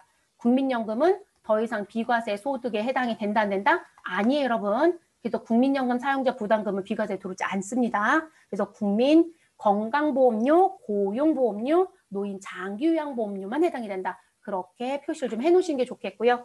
자, 그리고 누가 부담하는 거? 사용자는 기업이라고 했죠. 사용인은 누군가 여러분? 종업원인 거예요. 그러면 종업원이 부담하는 부분은 우리 무엇 하시면 돼요? 월급에서 쫙 떼겠죠. 그리고 무엇 할 때? 연말정산할 때 무슨 공제? 특별소득공제에 해당되는 보험료 공제로 전액공제 받을 거예요, 여러분. 전액 공제를 받습니다. 됐어요. 그럼 여러분 급여자료 입력할 때 우리 근로자에 대한 이 보험료 입력이 잘못되면 또 사단 나겠죠, 여러분. 연말정산 때 공제받는 금액이 다 달라질 수 있다는 거예요. 정확하게 넣어주셔야 되겠죠. 자, 그리고 근로장학금. 자, 이 부분은 우리 대학생이라고 하는 부분으로 들어오는데요. 우리 왜 대학교에 가면 근로장학생이라고 해서 여러분 학교에서 일하면서 학교 다니는 친구들 있죠. 근데 그게 학교에서 일을 하거든요. 네. 그러면 그 부분에 대해서는 무엇으로 비과세하겠다라는 부분. 이게 근로장학생 초창기에 생겼을 때 다 과세로 징수를 했었어요. 근데 지금은 다 비과세로 빼버렸죠. 자, 그리고 여러분 직무발명보상금. 직무발명보상금은 우리 발명진흥법에 의해서 지급되는 직무발명보상금을 말하고요. 그리고 그 금액에 대해서는 얼마까지만 비과세라 500만 원 이하까지만 지금 현재 비과세를 합니다. 그래서 나오는 부분이에요. 그래서 500만 원까지만 비과세. 그러면 매월 50만 원씩 받고 있다. 그럼 1년 동안 다 받은 금액 더하면 600이죠, 여러분. 그럼 500까지는 비과세가 되지만 넘친 금액 100은 뭐가 될 것이다? 과세가 돼야 되겠죠. 네, 그런 원리로 움직입니다. 500만 원 이하는 잊어버리지 마세요. 이게 이제 추가된 지 얼마 안 돼서 지속적으로 물어보는 요건들이 조금 있어요, 여러분. 그래서 절대로 잊어버리지 말아야 되는 부분입니다. 오늘 수업은 이렇게 마무리할게요, 여러분. 네, 오늘 근로소득까지 다 끝냈으면 했는데 끝낼 수가 없어서 저는 일단 수업은 오늘은 이렇게 종료를 하고요. 그리고 근로소득 뒷부분 남겨져 있는 건 내일 연속적으로 이어서 다시 또 시작을 하도록 하겠습니다. 고생들 하셨어요.